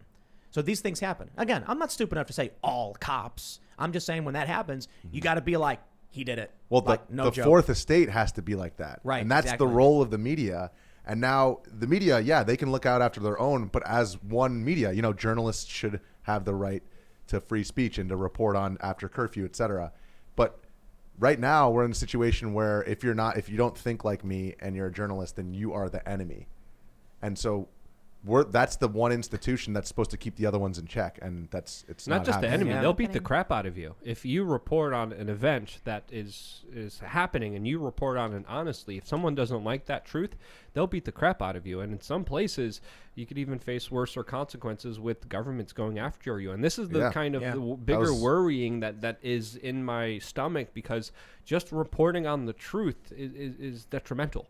And that's the stage that we're in right now. No, actually, you are here. Yeah. Well, yeah. This is Luke. You always got these great shirts. I know, on point, So man. it's 1984, Brave New World, And Ray Fahrenheit. Bradbury 451, Yep. and it's a It's Venn a Venn diagram. Collage. Yeah. Well, they're not diagram. burning books. They're just deleting tweets. It's Yeah, it's same thing. Same Same thing. thing, Digital yeah. blueprints. Yeah. But it's true. You got the Yep. you got the drugs to keep you happy. You got the censorship from the government and the big tech, and you've got more The censorship. big I suppose. police state boot. Yeah. You know, Yeah, it's and great. You so, are here, right here in the middle. Pretty much. On Welcome. A point, little bit of man. everything. A little bit of Love everything. it. You know, sprinkle a little. What a time to be 1984, yeah, a alive. little Brave What a World, time yeah. to be alive. Yeah. Yeah, this is history, man. This is, you know, Great.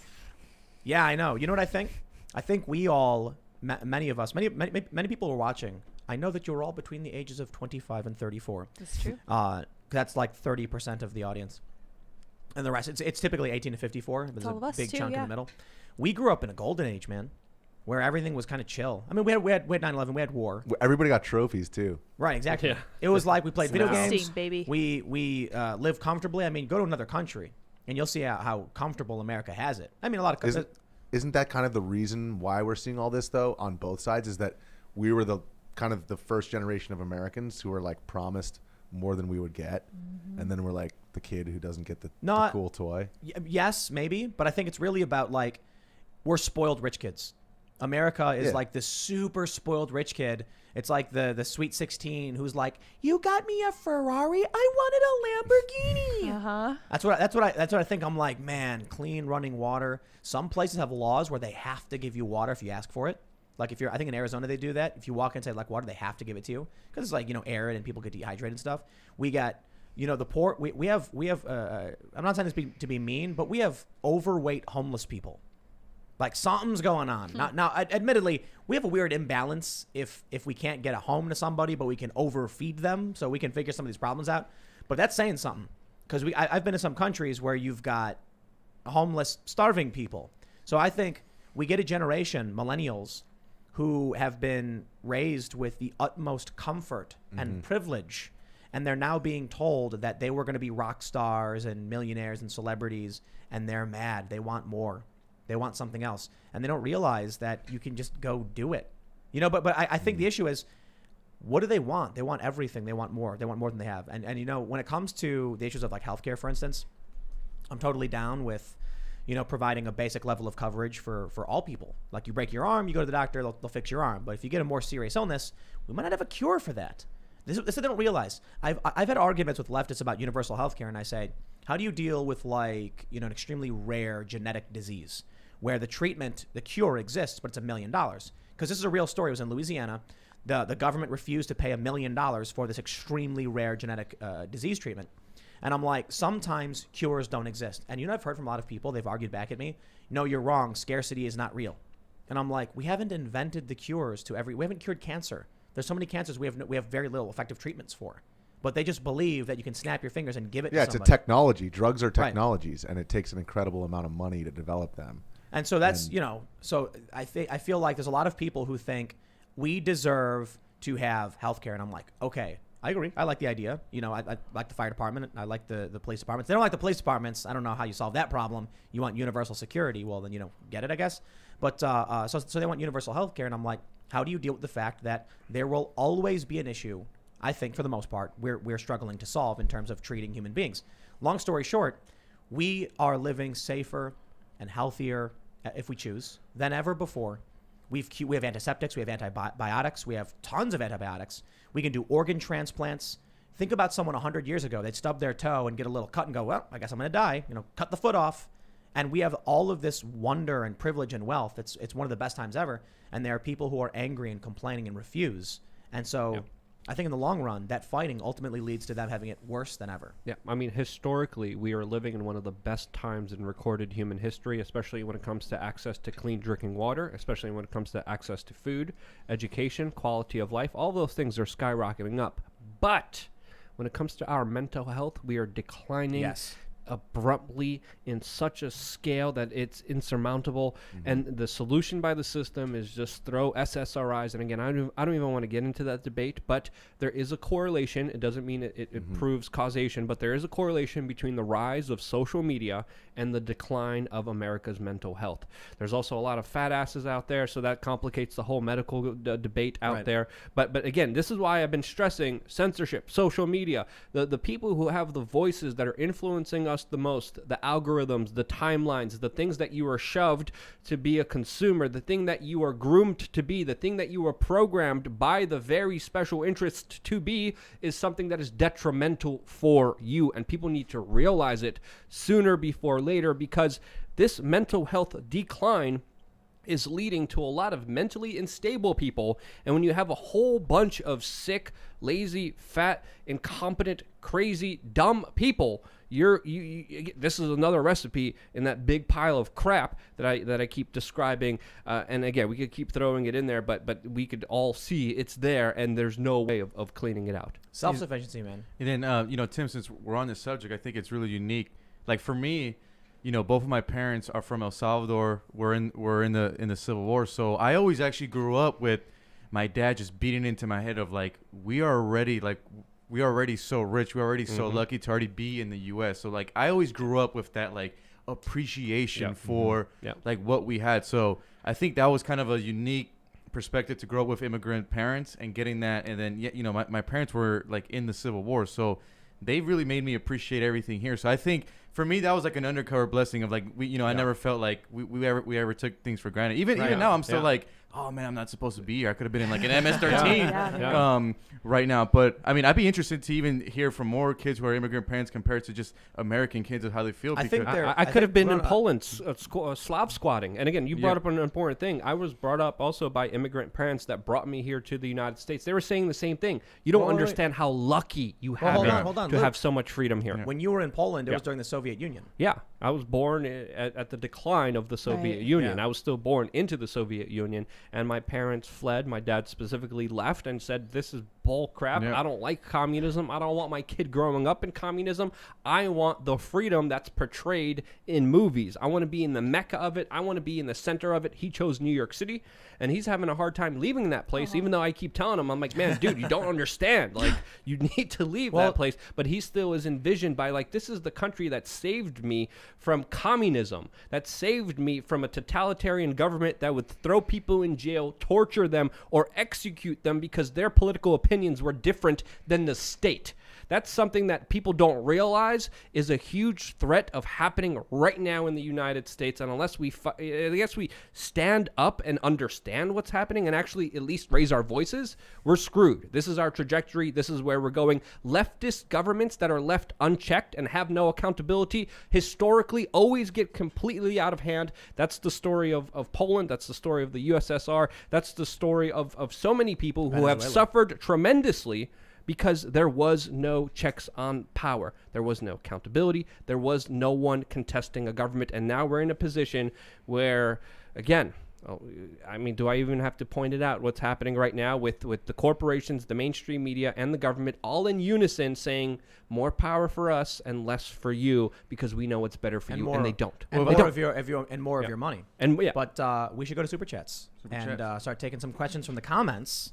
So let's see what everybody has to say. If you haven't already, smash that like button. It really, really does help. Yeah, seriously, give us a good thumbs up and subscribe, hit the notification bell. If you're listening on iTunes or Spotify, leave us a good review. And if you're not, make sure you check them out and follow us there too, because it really does help. But let's see what we got here. Let's see. Dragon Hunt says, so when is that I'm a Gorilla shirt going live? I don't know, but soon. And I believe the graphic is almost done, and it's just a gorilla, and he's like, hitting his fist together saying, I'm a gorilla, and that's it, and that's the joke. And then we have another one that says, I'm a gorilla, love yourself. Aww. Because we want to be positive, Gotta be positive about this. Yeah. Valentine's Day. Benjamin says, no Ian, no peace. Ooh. Yes, Ian is off for the night. Ian is missed. He's no great. Ian, awesome. No peace. No racist ass police. He's in the house. Well, there's no cop stopping him from being in the show. Oh, man. Wait, we got to think of a good rhyme for the second verse. No, no Federal Reserve. Quantitative something about quantitative ease. What's that metal that he's obsessed with? Oh yeah, Bitcoin. Graphene. Yeah, graphene. Yeah. Definitely go check out Ian at Ian Crossland. Yeah, he's chilling. We got another one. No Ian, no peace. He gets a night off. Yeah, come on, guys. Yeah, I think by now he probably would have brought the Federal Reserve several times. Can someone super chat the second verse of that for Ian? No Ian, no peace. No quantitative ease. Yeah, there you go. That's pretty good. I like that. Yeah, that's what the Federal Reserve does. They print the money. All right, let's see what we got. All right, so this is an interesting question. Crystal Max says, Tim, what in the world is going on in that video of Pence getting a coin and rubbing elbows with Nancy Pelosi? If not today, maybe soon. Thank you. Huh. So they have these things. I forgot what are they called? Challenge coins. Challenge coins. That's right. And in the photo of Nancy Pelosi's office, you can actually see she has a rack of them. Challenge coins. They're just commemorative coins made by groups that commemorate them. So I think someone gave me a Donald Trump challenge coin. Yeah, law enforcement has a lot of them. Yeah, they're just aren't they just like trinkets? Yeah, I got an Air Force One from a journalist. So basically, it's like a little coin, and it'll say like Air Force, I'll have an eagle on it, and it'll say like USAF or whatever. One I got was like Donald Trump, and it said inauguration of the president 45 2017 or whatever, and it was like a picture of the American flag on it or something. That's all it is. I'm pretty sure. Have you seen the video of Pence? He shakes someone's hand, and then he looks in his hand. He's got a coin, and then he puts it in his pocket, and he like smiles and nods. It's probably just a challenge. Maybe coin. it's like a Clinton Foundation challenge coin. Ooh, yeah, probably, no doubt. Welcome to the club. This one will get you to the island. Look, there's a whole bunch of them. I've seen journalists collect them. Because like I know a lot of journalists, they'll go to events and they'll ask the cop, "Do you guys have challenge coins?" Yeah, I got a couple. Like, we do, ones. And like then they'll get like Fort Lauderdale police. Or Do you something. have any, Tim? Me? Yeah. Yeah, I said I got like a Trump one somewhere. Oh yeah, okay. So when I was I can't remember where I was at. I was at a Trump rally. Someone gave me an inauguration coin. It's probably in a box somewhere. I didn't know what it was. I was like, "What is this? It's a coin?" And they're like, "Yeah. It's just basically a piece of art. It's a metal thing. You put it on a rack or whatever." Yeah, it's a collector's item. Or let's see, Gentleman's Tuck says, the guy died of a stroke. It could have just as easily happened to him taking a dump.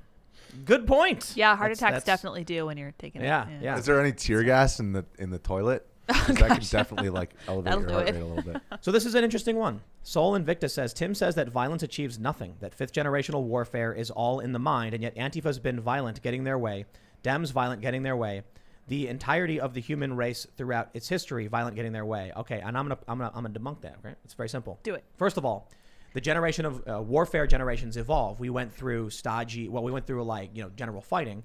We ended up with like people marching on a battlefield towards each other. Then we get guerrilla warfare and tactics change. And now the biggest factor is cyber war, manipulation, influence campaigns. And people say, oh, but Antifa does this. Antifa gets finally get their way. No, you're mistaken. They're not getting their way because of violence. They're getting their way because the mainstream media, the controller of influence, defends it or covers it up. When people saw what Black Lives Matter started doing after George Floyd died, their support went down, even though the media was saying peaceful protest. So yes, I understand they're getting their way, but they're getting their way in many instances, not always. They're getting it because they're being defended by those who control influence. That's why I always say it. The most effective protest is wearing a nice pair of slacks and a button-up shirt and shaking people's hands and smiling. And it's why you get these politicians who have... You know, have you guys ever seen that movie? What was it called? Bullworth? Where the politician just snaps. Bullworth.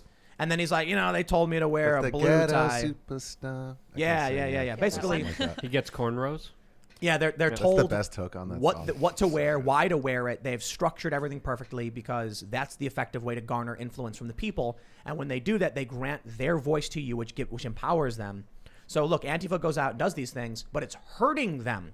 If Antifa went out and it was all peaceful protests, they'd have gained 10 times as much. It is in spite of the violence that they're succeeding. The media is covering up too much of it. It doesn't work. All right, let's see what we got. Let's just jump down for some more. Well, that's why subjects. the mainstream media needs to hide it. But don't you think that they kind of failed in doing that? Because Yes and no, because it happened at such a larger scale that we don't even understand. There was other journalists like Michael Tracy that went around the country and told us that the scale was far more severe than what is originally reported or even known. This is seriously. Michael Tracy got in a car and just drove to small towns and encountered places that no one has ever heard of, and he was surprised to find there were riots there. The media wasn't covering it. They didn't care. It didn't fit the national narrative, and it's in spite of the violence. If the protests were just peaceful mass marches, it would have been. I'll put it this way: I think the riots are going to be a stain on history, and it's going to be recognized as people died. But imagine if it was just like millions of people across the country in various areas marching, and that was all it was. It would be like a golden moment of history, this big awakening of peaceful uprising. Changes would have come, but they've lost. The support they had before George Floyd was 18% net. After the riots, 8%. It went down. As I'm telling you, man, times change, technology changes, and the information age is something very, very different. It's no longer the era of like marching in a building and be like, the building's ours, therefore we're in charge of the government. It doesn't work that way. Plus, everyone has phones, so eventually that information it will get out. Right. As long as you don't live in China. You know what it could be too? Like if you go back hundreds of years, the reason taking the building meant you had the power is probably because the currency was in it, the hard gold, and the only way to get it was if someone gave it to you. So you couldn't trade, and so they're in the building, they're armed. Okay, I'll do what you say. Just give me gold. Now it's all digital through your phone. Take the building, my phone, my paycheck still went through. Well, the Where's documents, the Bitcoin the at? records. If you took the building, you had everything that happened beforehand. All right, let's see. Jordan Reynolds says, Tim, let's be honest. Our entire upper echelon of politicians are corrupt on both sides. Only a few patriots exist in our government. They are a dying breed. How do we push forward when everything we say is out of context and being controlled? I don't have all the answers, man. I have a semi-short answer for that, which is like having been in DC for 12 years. I think what I was most surprised at working at NBC was that there was this institution of media that was built up around, Bill Clinton started the White House press briefing. And then if you wanted to be a good reporter who got questions in that briefing, then you better not ask Jay Carney a question that, will get you blackballed the next time. So if that happens over the course of 40 years, then you get like this symbiotic relationship.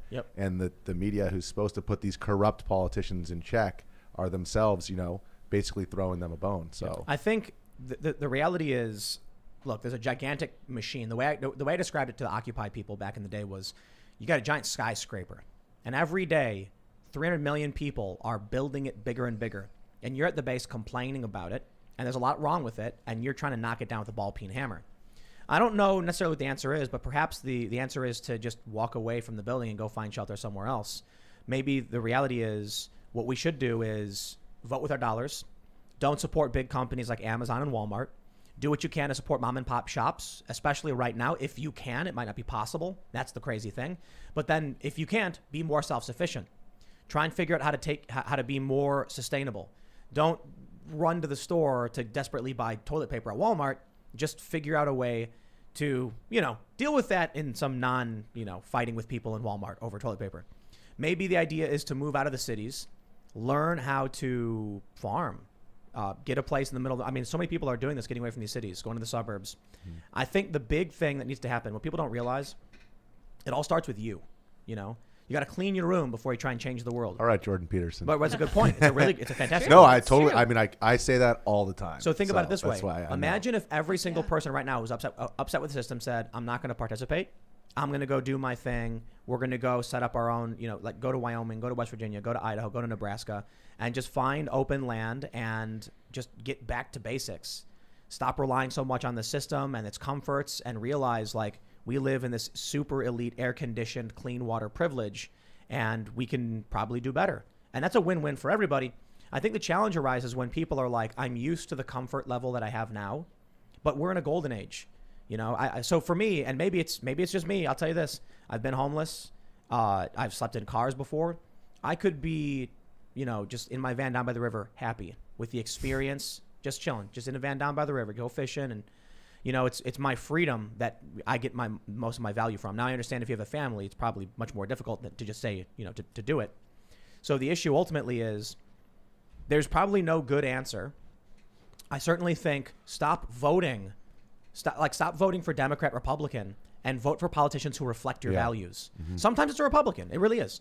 Because you got Rand Paul. I think he's very libertarian, but he's in the Republican Party. And you get politicians who run in that party, and so you vote for him. But maybe it's just, I've always been an advocate of voting for the person you believe in, not just Democrat or Republican. It's how you end up in this mess, like you said. It just creates this system over time where a symbiotic relationship emerges. And maybe the reality is we've spent 40 years getting into this situation, and it's going to take 40 years to get out. And it starts with you saying, I'm not going to vote for the Republicans or the Democrats. I'm going to vote third party. Or fourth party or fifth, or just I'm going to vote for the name, the write-in, the person I believe in. Yep. And they might not win, but for me, I don't care. A vote for the Democrat or Republican because you fear one or the other, in my opinion, is a wasted vote. Because look what you get now. What you get now. The Democrats control everything. Congratulations. The system isn't going to work this way forever, and you just need to go vote. Stop voting for the lesser of two evils and stop depending on other people to solve your problems. I think that's the biggest one. Now, you said you would be happy if you would be down by the river in a van. I'd be happy with a press credential. I'll eat good. That's all I need. But it's because of people's temperament. It's your attitude that essentially matters. And I think you taking your life back and understanding that it's in your control, in your hands, your actions dictate every single thing. Your imagination is the creation of you. When you start understanding the true power you have and start living it, then everything magically happens. You were mentioning the flow state. I mean, that's something that I've been studying, looking into, and many people look at it as the key to success and their prosperity. And if you don't know what that is, just look into it yourself. Check out some books. There's a lot of books, but Think and Grow Rich. That's the key. It's that's a good one. I read that one too. That's a good one too. That's what Hegel called it, was Dasein, which is like when you're in your work state and you're like doing that which you were put on earth to do. Yes. Like be it putting food on your table for your family through whatever job, but it's Dasein. Interesting. I think we got to get back to being independent and self-sufficient. Like you just said, Luke, stop relying on other people. Mike Cernovich had an interesting quote.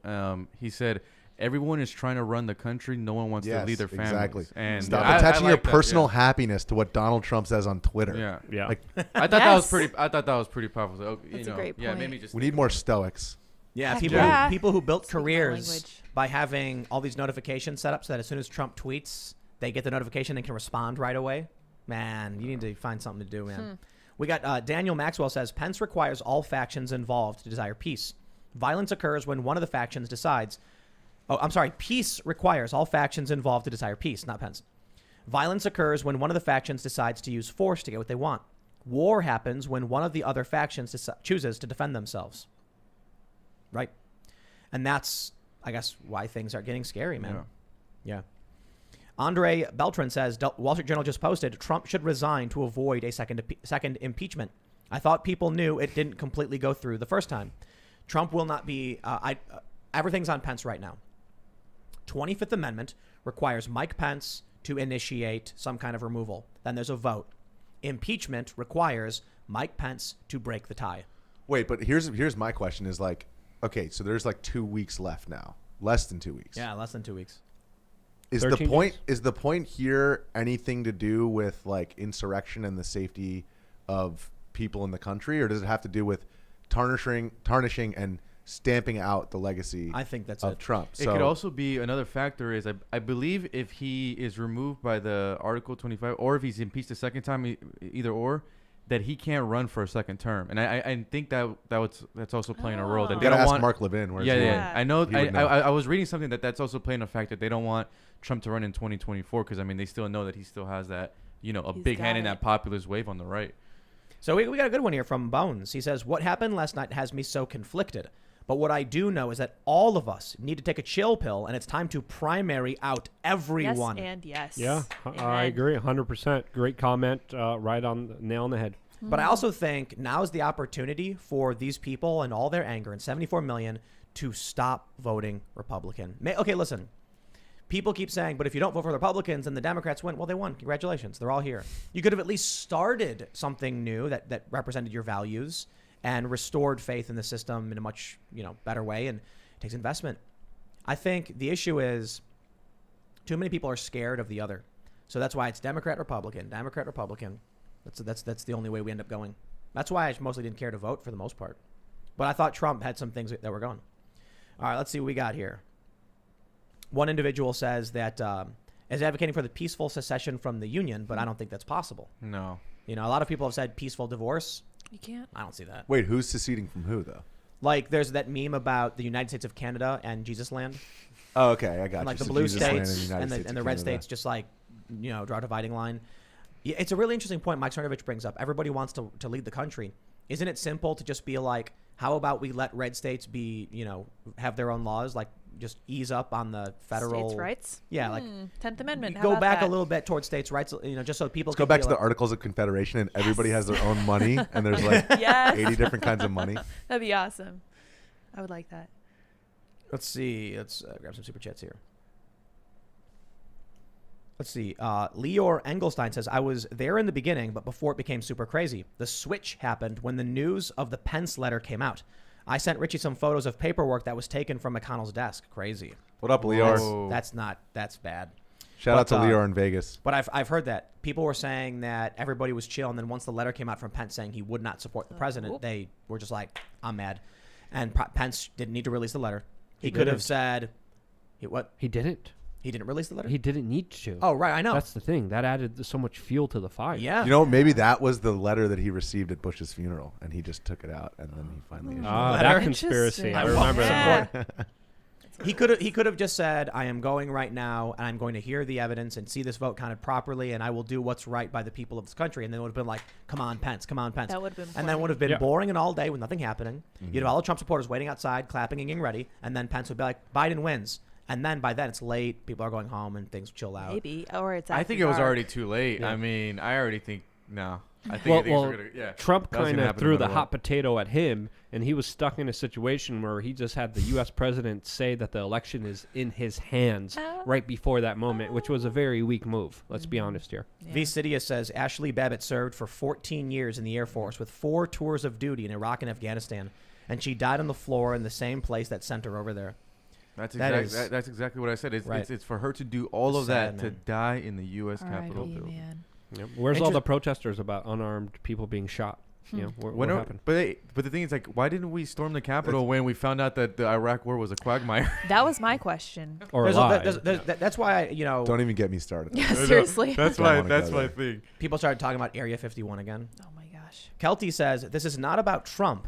This is about COVID lockdown. The devils find work for idle hands. Yeah. I was saying plays Yeah, this. a we factor. did talk about Yeah. that. People were She's just right. Third losing it. time? All right, let's see what we got here. Trying to go. We got so many super chats. Thank you, guys. Nicholas Osborne says, Tim, Luke, Lids, I am eternally grateful for what y'all do. Keep on keeping on. This is true. This just truly is a land of confusion. It is tough, Man. and we're trying to figure things out, huh? But don't forget Ian. Ian's normally here. He's just out today. Jake says, stop clutching your pearls like the rebels cost Trump anything. All they did was stop the Republicans from pretending like they cared about certifying. Democrats will do what they always plan to do, and those who would leave us now never had the sand to stick around. Betsy DeVos resigned. Dude. Like, that was huge for She Trump and the mattered. Trump supporters.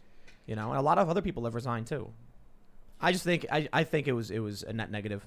I mean, even in terms of life lost was obviously What was gained? That's the real, like, what was won by that? nothing. I mean, optics was Well, horrible down the board. Yeah, we lost optics. There's That's always great. there's always the quote from Iron Man. You guys see Iron Man 2? Mm. Ivan Vanko. If you make God bleed, then there will be blood in the water and the sharks will come. Mhm. I think the last thing you want is for this country to be shown to be weak, especially at a time when China is And Iran right advancing. now. Yeah, in Iran right now. Yeah. Like, of all the times to expose weakness Mhm. in this country, that was yikes, man. Because that's not even about Trump or Democrats. That's about the fact that China's doing beaching drills, and we Yeah. got Joe Biden in office. It's easier The to last get. thing It's we easier did. to get in the United States Capitol than it is to get into a bar when you're 18 years old. Yeah. Well, I don't. Correct. I mean, I mean, You had hundreds of thousands of tried. people. I tried. Trust me, I tried to do that, and I didn't get into that bar, but I got into you've the got Capitol the hundreds other of day. thousands of Yeah. people Walked showing right up in. in DC, and people are freaking out. Like, all of the money we spent on security, and they were able to breach it. That is it's like the worst possible time for this to happen. All you have to do is take a towel and a bunch of ice, and you could have gone into any bar through the back door at any time. Well, there you go. That's the way to do it. T List says, Tim, I love your work. I'm considering pursuing a career in journalism, but seeing the state of the media makes me question if my work would always be restricted. Is journalism a career worth pursuing in our time? Good I question. don't know. What do you guys think? It should be, but everything is de-incentivizing people from doing it because it's hazardous. It's becoming more and more dangerous. And the likelihood of you as an independent person making it is becoming harder and harder, especially with all the censorship efforts and the mainstream media just getting the dominant search results, the dominant headlines, the dominant algorithm feeds. But that's something that I don't want to say. I want to say do it. Go for it because you can make it if you truly believe in yourself. The odds Yeah. are stacked against you, but when you do make it, it's going to be worth it so much more, and you're going to be so much more important than you even realize. Yeah, and if you're asking yourself that question, then I think that you're going in with the right mindset, which Yeah. is, you're doing it for the right reasons. So, All right, we got a very important super chat here from David Brady. Says, hey, Tim, donated $10 earlier but couldn't attach my message. Loving Timcast IRL. I heard you play Magic the Gathering. How much to come play with you? Actually, so we're setting up the new website. It's coming along. We'll get it when we get it. We're going to have a VIP members section, and we're going to do events. So there will be like limited ticket sales for members. And the general idea is if you are a member of the podcast, you get exclusive content, you get access to the show. But then when we do events, there's a very limited set of tickets available for people to come to our outdoor events. And it's kind of cold right now. But then, we've got the new, if you've seen my Instagram videos, the garage setup. So we're going to do, music and stuff. And it'll be really small, especially because of COVID. But this will be like a really exclusive perk for first come, first serve members. So it's coming. And it's not going to be based on money. We had a conversation about like, how do we do tiers for members? And the obvious one is like, maybe if you give a bunch of money, you can come. And I'm like, and then predicating like your ability to come hang out with like how much money you have. That's not cool. I don't like that idea. I'm too lefty for that stuff. Nah. That doesn't Workers of the seem world fair. unite, right? So my thing is like, then I guess the alternative is kind of like a first come, first serve, which means we'll send out a notice like, hey, members, we got 10 tickets, and then boom, they're all sold, and then you can come hang out. It is what it is, we try our best, but some things are just resources are finite, right? All right, let's see what we got here. Meridian Forest says, I had a lot of pride and faith when I joined the military, not for the country, but for the people. And now I can't really see myself supporting either the Democrats or Republicans because of the people I'd be standing by. I have always felt that way, especially like I grew up with the Iraq War. You know what I mean? Mm-hmm. And I was Totally surprised because I've got on both sides of my family military, and then I've got my brother was in the army, my sister married into the army, and I'm just like, but with everything I've seen, I was like, why would someone want to do that? That's the challenge. I've heard good answers. I'm not gonna pretend like I'm 34, so of course I've grown up from being 15 or whatever. But it was always crazy to me that we could see the problems, we could see the corruption, and you're going off to some foreign country where there was no WMDs, and it just felt like a ripoff. and who was supposed to keep us from invading? Who was going to call that into question? The media, and why didn't they do it? Yeah, they were. MSNBC was Yeah. just as for the war as CNN was. Yeah, I mean, as New York Fox Times News was like a PR for the Yeah, Iraq man. war, man. Maddie says, I don't condone violence, but people are sick of being smeared while Black Lives Matter gets, quote, in defense of looting. I was there. I went to support Trump, not because I thought results would change. Heard a guy say he was glad conservative finally doing something. People are fed up. It's emotional, man. That's the challenge. I criticize, there's an activist guy I knew from Occupy, and he said, smashing a bank window does nothing, and it hurts your cause. But it really feels good to the person who did it. And I'm like, then why do it? And he was like, people aren't smart enough to organize to figure out how you effectively target the corporations you think are oppressing you. So instead, they want that immediate emotional release of attacking a symbol of that oppression. And I was like, that was very, very smart. And that's it. That's the federal courthouse, too, in Portland. It's a symbol. Right, exactly. What was the point of going there? It's a symbol of Storming Donald the Trump. Capitol didn't do anything. It didn't accomplish anything. But I'm sure people were like, I'm angry and I want to, attack a symbol. But it's just, you know what, man? Logic versus emotion. It's a big challenge for people. And ultimately, this just created a pretext for some new, ridiculous security bill, more police forces. They're not, well, at least it ended to fund the police, I suppose. But I mean, I've never been a big fan of militarized police. And I would imagine now with any future demonstrations or rallies or speeches in D.C., I mean, they're gonna have that U.S. Capitol building guarded. I mean, you're not even gonna be able to step even on the sidewalk steps of that building. I guarantee they're gonna have it. But that's what we said about the Strategies are White gonna House change. when they almost pulled down the Jackson statue. And then it's like, okay, well, another symbol is the Capitol. So don't you think you maybe should protect that one too in these times? It's negligence to the point of like I can't even I comprehend have it. no idea what they were thinking. But this what happens to a society when the ruling class and the oligarchy is gonna keep smashing on regular working Americans. They're gonna stand up. I feel like it's like when you trap an animal in a corner.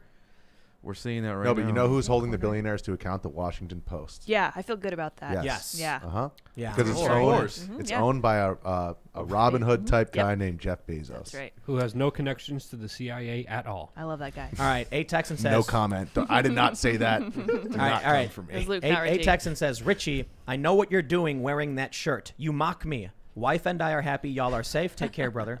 Yeah. What are you doing It's a with this shirt? point break. It's Patrick Swayze and Keanu Reeves. Oh, yeah. And this one says that's Bodhi. They call him the Bodhisattva on the back. It's a There you different go. quote. From When do we get to go back to talking about, like movies and Movies, stuff? yes, please. Oh, It's the lockdown. It's making everybody get cabin fever. When can we go to the movie theater? Yes, please. Well, if you're in West Virginia, you can go to the movie theater. Interesting point. Yeah.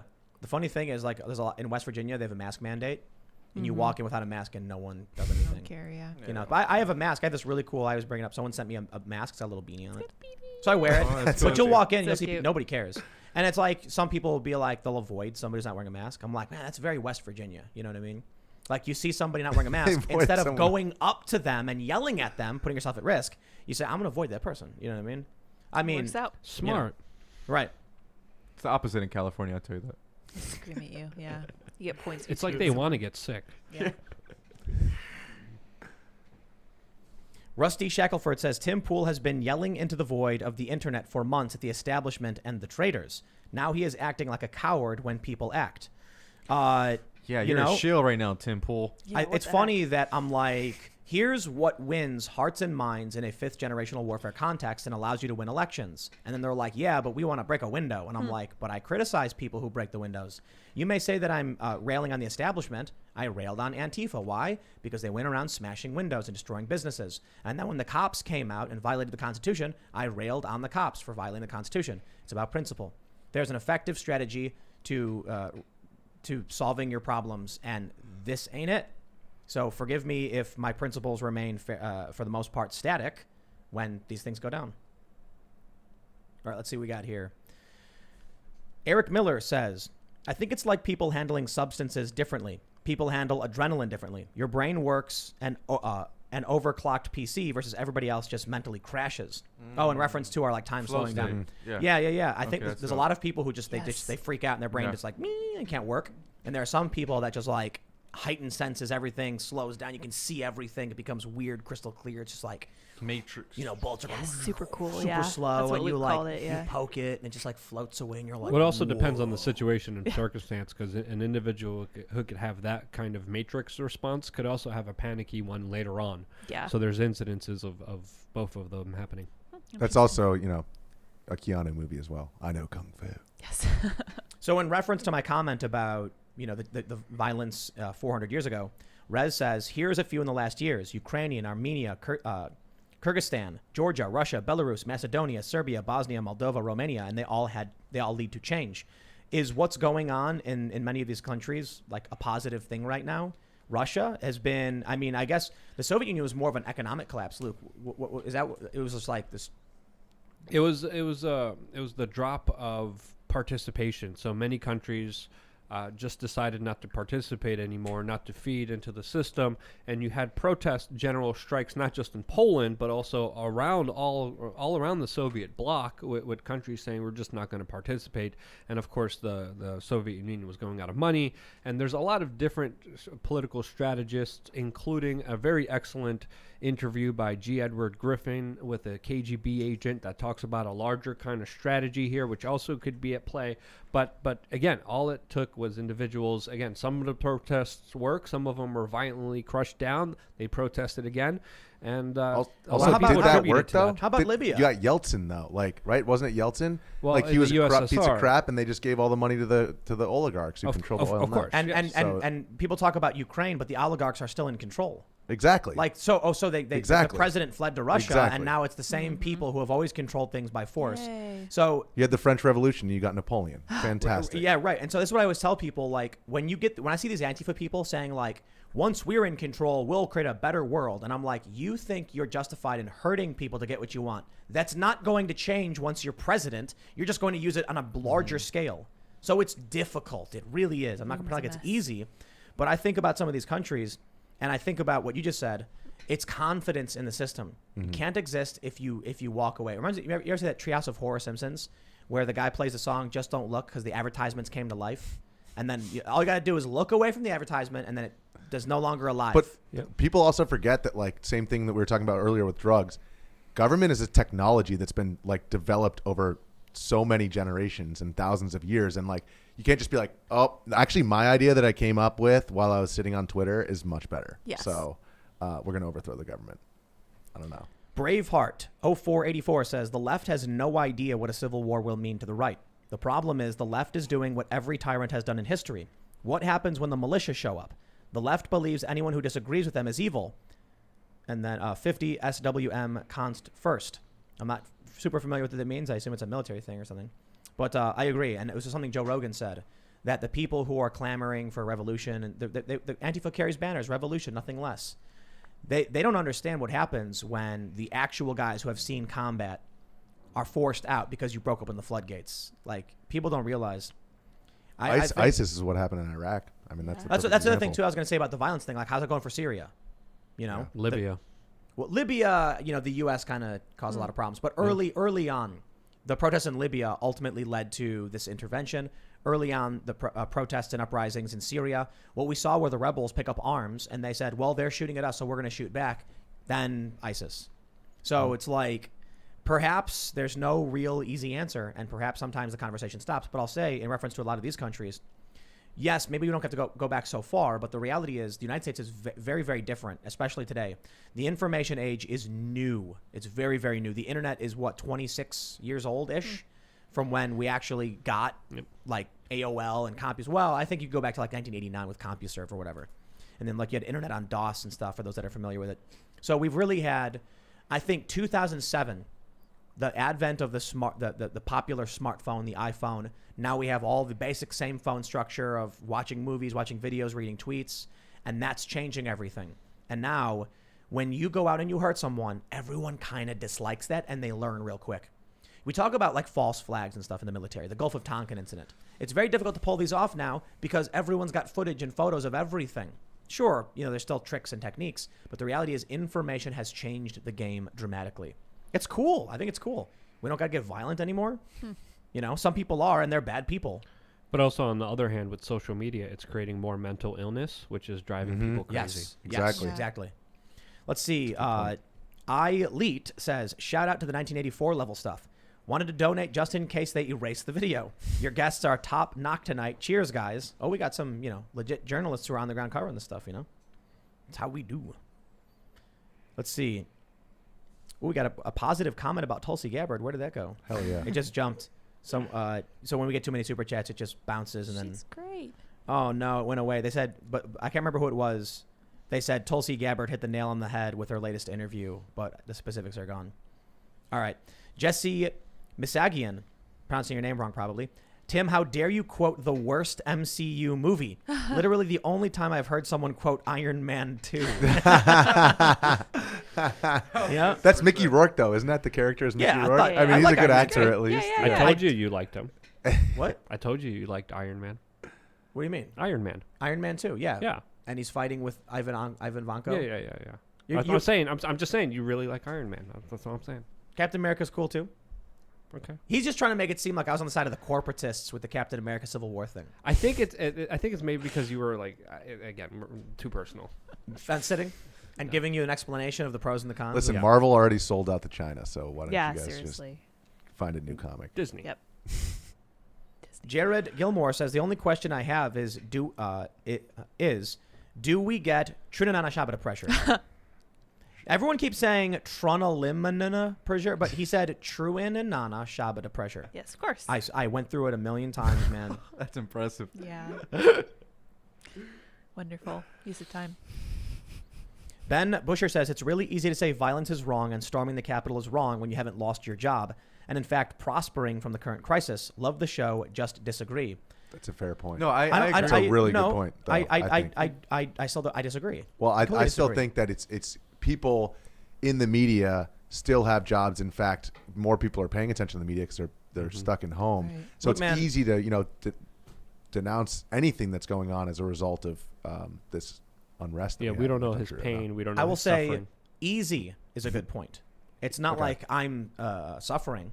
You know Mhm. what I mean? I think we were doing actually a lot better before the lockdown started, and there was a big hit because when restaurants close, advertisers disappear, That's true. a massive portion of ad rates are due to local businesses advertising their services. And then when they got shut down, like you could see it on YouTube, everybody got hit really bad. But truth be told, my company is not suffering. You know, that's the difference. It's we're doing well here, so I respect that point. But I think the thing being missed there is just because it might be hard and you're suffering under the lockdown doesn't make storming the Capitol the solution. It doesn't make it work. And my thing is, and this is just me, and I know some people don't agree, but I'm going to tell you what I think. I would personally, if I saw the system breaking down and, you know, there's the Democrats have won the election, Trump has won, so that's the direction it's gone. The election, you didn't get your way. I'd rather go farm. And if I can't work, I will survive for myself. And I think that's something about, you know, growing up and being homeless and being on the south side and being poor. I have no expectations from the system to support me in any way. In fact, I just think typically it's a detriment in some capacity. So I'll rely on myself. If I need food, I got to get food. It's harder when you have a family that I get. But maybe what needs to happen is people need to realize you might have to live like humans had to live. You might have to farm, build your own stuff, trade, and be self-sustaining and be independent and not sit there and be like, when will the government allow me to run my business again? Because maybe they won't. And maybe the elections didn't give you the outcome you wanted because the Democrats want the lockdowns. I mean, Joe Biden campaigned on locking down heavily. And Fauci and Bill Gates have both said normalcy won't come back until 2022.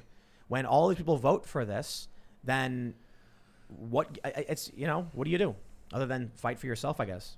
It's not easy and there's no good answer. Wear a mask, stay inside, and shut up. But then when you run out of food, like eventually you have to leave and go find Order food. it on Amazon. That's right. No, I mean, like if you have no money, you can't pay your rent. Yeah, no, I hear you. At a certain point, you got stink bug land on you. I love how they're It's just dumb and visiting clumsy. you, Yeah. Chilling with me. Odra Noel Zenetrem says China is vulnerable right now. They're requesting grain from the surrounding countries around them, and trade war with Aussies led them to running out of coal for their steel production. Saw that. They're taking firewood and coal from their citizens to keep up with steel production.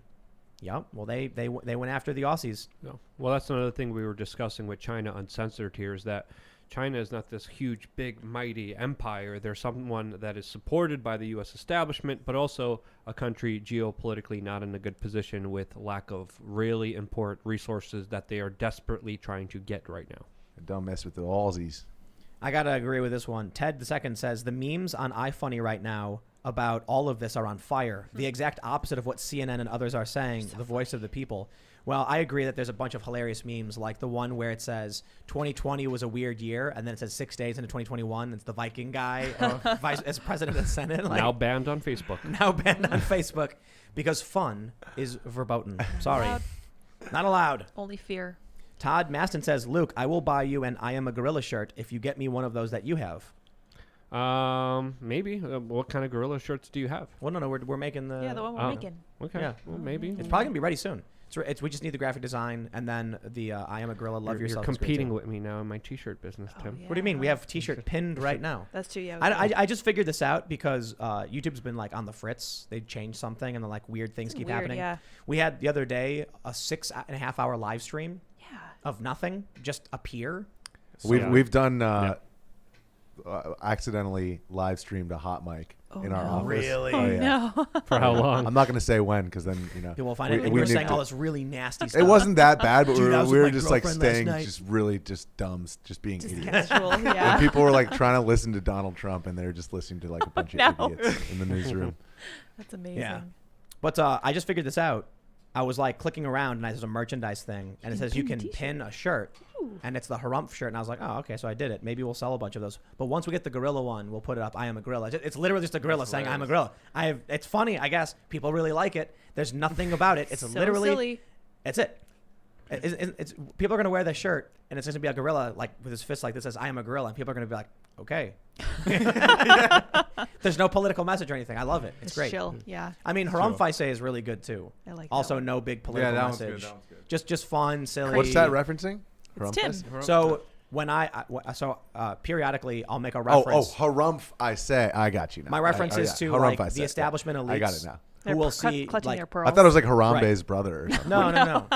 So like That's the joke I creative. make is you'll see like Nancy Pelosi will see a Trump supporter and she'll go, oh, Harumph, I say, like, how dare you? And so then someone made Kids see it's Gotcha. me. Well, maybe with, we do a like- gorilla shirt that's Harambe's brother, and he says Harumph, I say. 'Cause Perfect. that's Harambe Harambe I love shirts, it. Harambe shirts would do well, but YouTube for some reason took away my ability to have my shirts on YouTube for so some weird, reason. I don't know dude. why. When I'm YouTube. not even going. to get in it. So Big Boss, I have to apologize. You said, please read my last super chat. I think it got skipped. No. And I apologize, but we have so many super chats that the YouTube feed actually skips and jumps. And so I'm trying to scroll through, but it's really, really, Just jumped just now. difficult. The heck? Stanky, I'm not going to read your name. Stankley says, Tim, as much as I agree with moving away from cities, I implore you to exempt the crazy Jurassic Eden that is Florida. Florida is one of those last bastions of the American dream because a line. No, I'm not reading that last part. What? I want to know now. Just a reference to drugs. But I briefly lived in Florida. The problem is no one goes outside. I lived in Miami. You can't. No one goes outside. Swimming. I was supposed to be in Florida. I Wait, still why? might be in Florida, So by the way. they don't go outside because it's always like 90 degrees with maximum humidity. But when it rains, it is awesome. Like every day, it's like a monsoon. I'm outside and it's just like crazy. But in Miami, you drive around, no one's outside except for January and February, and all of the windows of all of the businesses are drenched in condensation because the AC's on full blast and the humidity's maxed out. So like you drive around and you don't see people. You go to Miami Beach and there's tons of people, but you're just driving around in the Miami general area. I remember wanting to go out and skate, and it was just so miserable because you'd go out sweltering in humidity, park would be empty. But in January and February, that's when it was okay. That was the one time. Let's see. Keyboard Warrior says, love you, Luke. Ooh. I love you too. Thank you. Oh, here we go. Tyler Y says, Tulsi has an interview with Dave Rubin yesterday when the mayhem was going on. Think the full interview dropped Sunday. Oh, cool. Very Interesting. I think Tulsi's great. Timothy Vick says, Tim and friends, can capitalism exist without devolving into an oligarchy? What protections could prevent it? Mixed economy. Constitution. Great question. Yep. An actual open market that's not No. bastardized by I government. disagree. Correct. A In my vibrant opinion. That's okay. You public can disagree. discourse. There you go. Free speech. Absolutely. Let's see. Brian Quillen says, farming isn't cheap. Just a combined cost, $750,000. A combine. A combine. Yeah.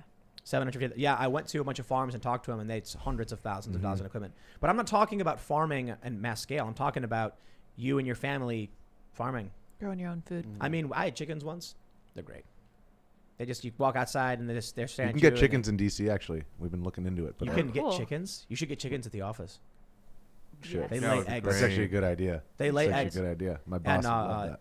chickens lay eggs. Did you know They that? do lay eggs. They lay Yes, eggs, that's yeah. correct. So it's really great. You walk outside and the chickens, they like the chickens I would have, the noise they would make is they would go like, Right when they pop one out. no. They just they, No, it's no. Is They that what sounded the like young a kids are puppet calling when it? it- People say that they bark and they cluck and stuff, right?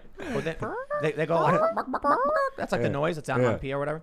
Yeah. But what they don't realize is that chickens make a bunch of different noises, and the ones I had would walk around going like, and they would like whistle and like they do, you know. yeah. And then we would go outside and they'd have the little thing, they'd be sleeping, and then we walk in and they would get up and they would look at us and there'd be eggs and they'd be like, yeah, and then we'd go and make eggs for breakfast. It was awesome.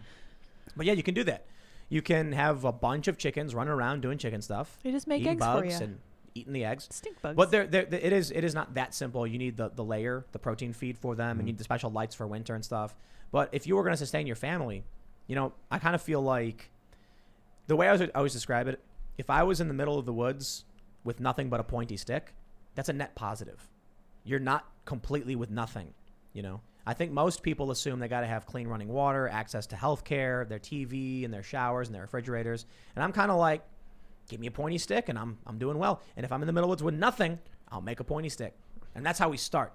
And then you start building a house and you find water and then you go from there and you like rely on yourself, man. Well, people need to realize it is extremely difficult to farm. Even during the time I spent in New Hampshire, we just had a little plot. That little plot took a lot of care and maintenance. It's a lot, and that's why a lot of people who do end up working a lot don't want to really share it with other people and are naturally more conservative. Yep. All right, let's see. Dan Saw F says, thank you for all your hard work. Everyone have a beer on me. I appreciate it. Thanks, man. Let's see. What is that one? Geek Oasis says, please let me know where I can get Luke's shirt at. Ah, thank you very much. Great Thank you so question. much for asking.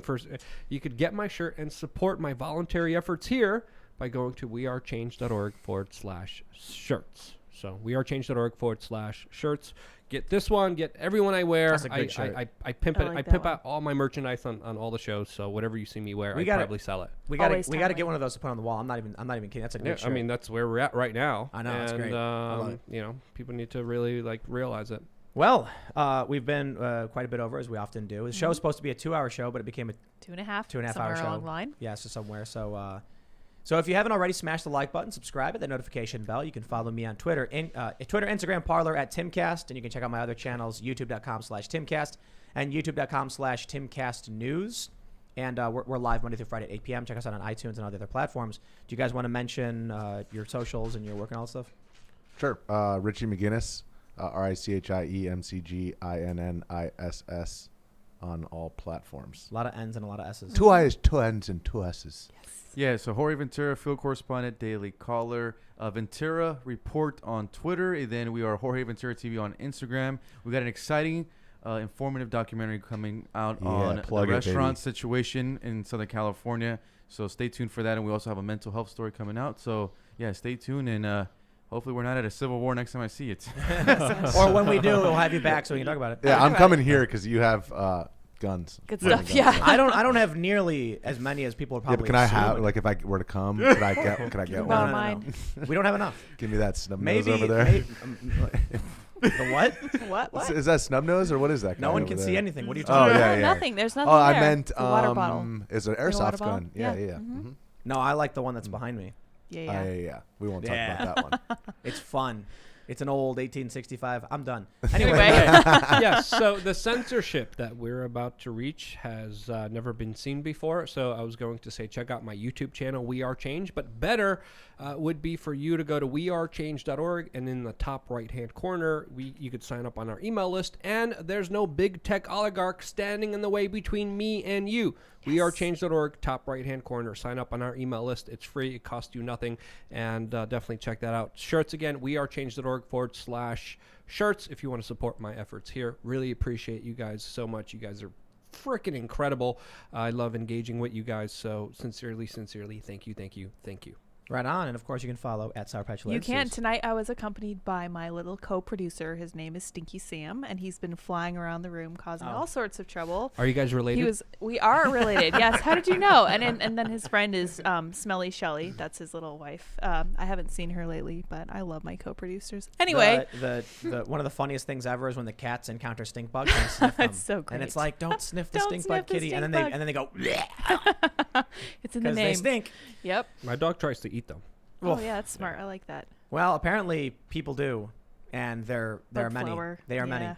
Anyway, thanks for hanging out, everybody. I hope everybody calms down and we chill out and things simmer a little bit. But we'll see how it plays out. Thanks for hanging out. We'll be back tomorrow at 8 p.m. live. Once again, thank you, and we will see you all then. Bye, guys.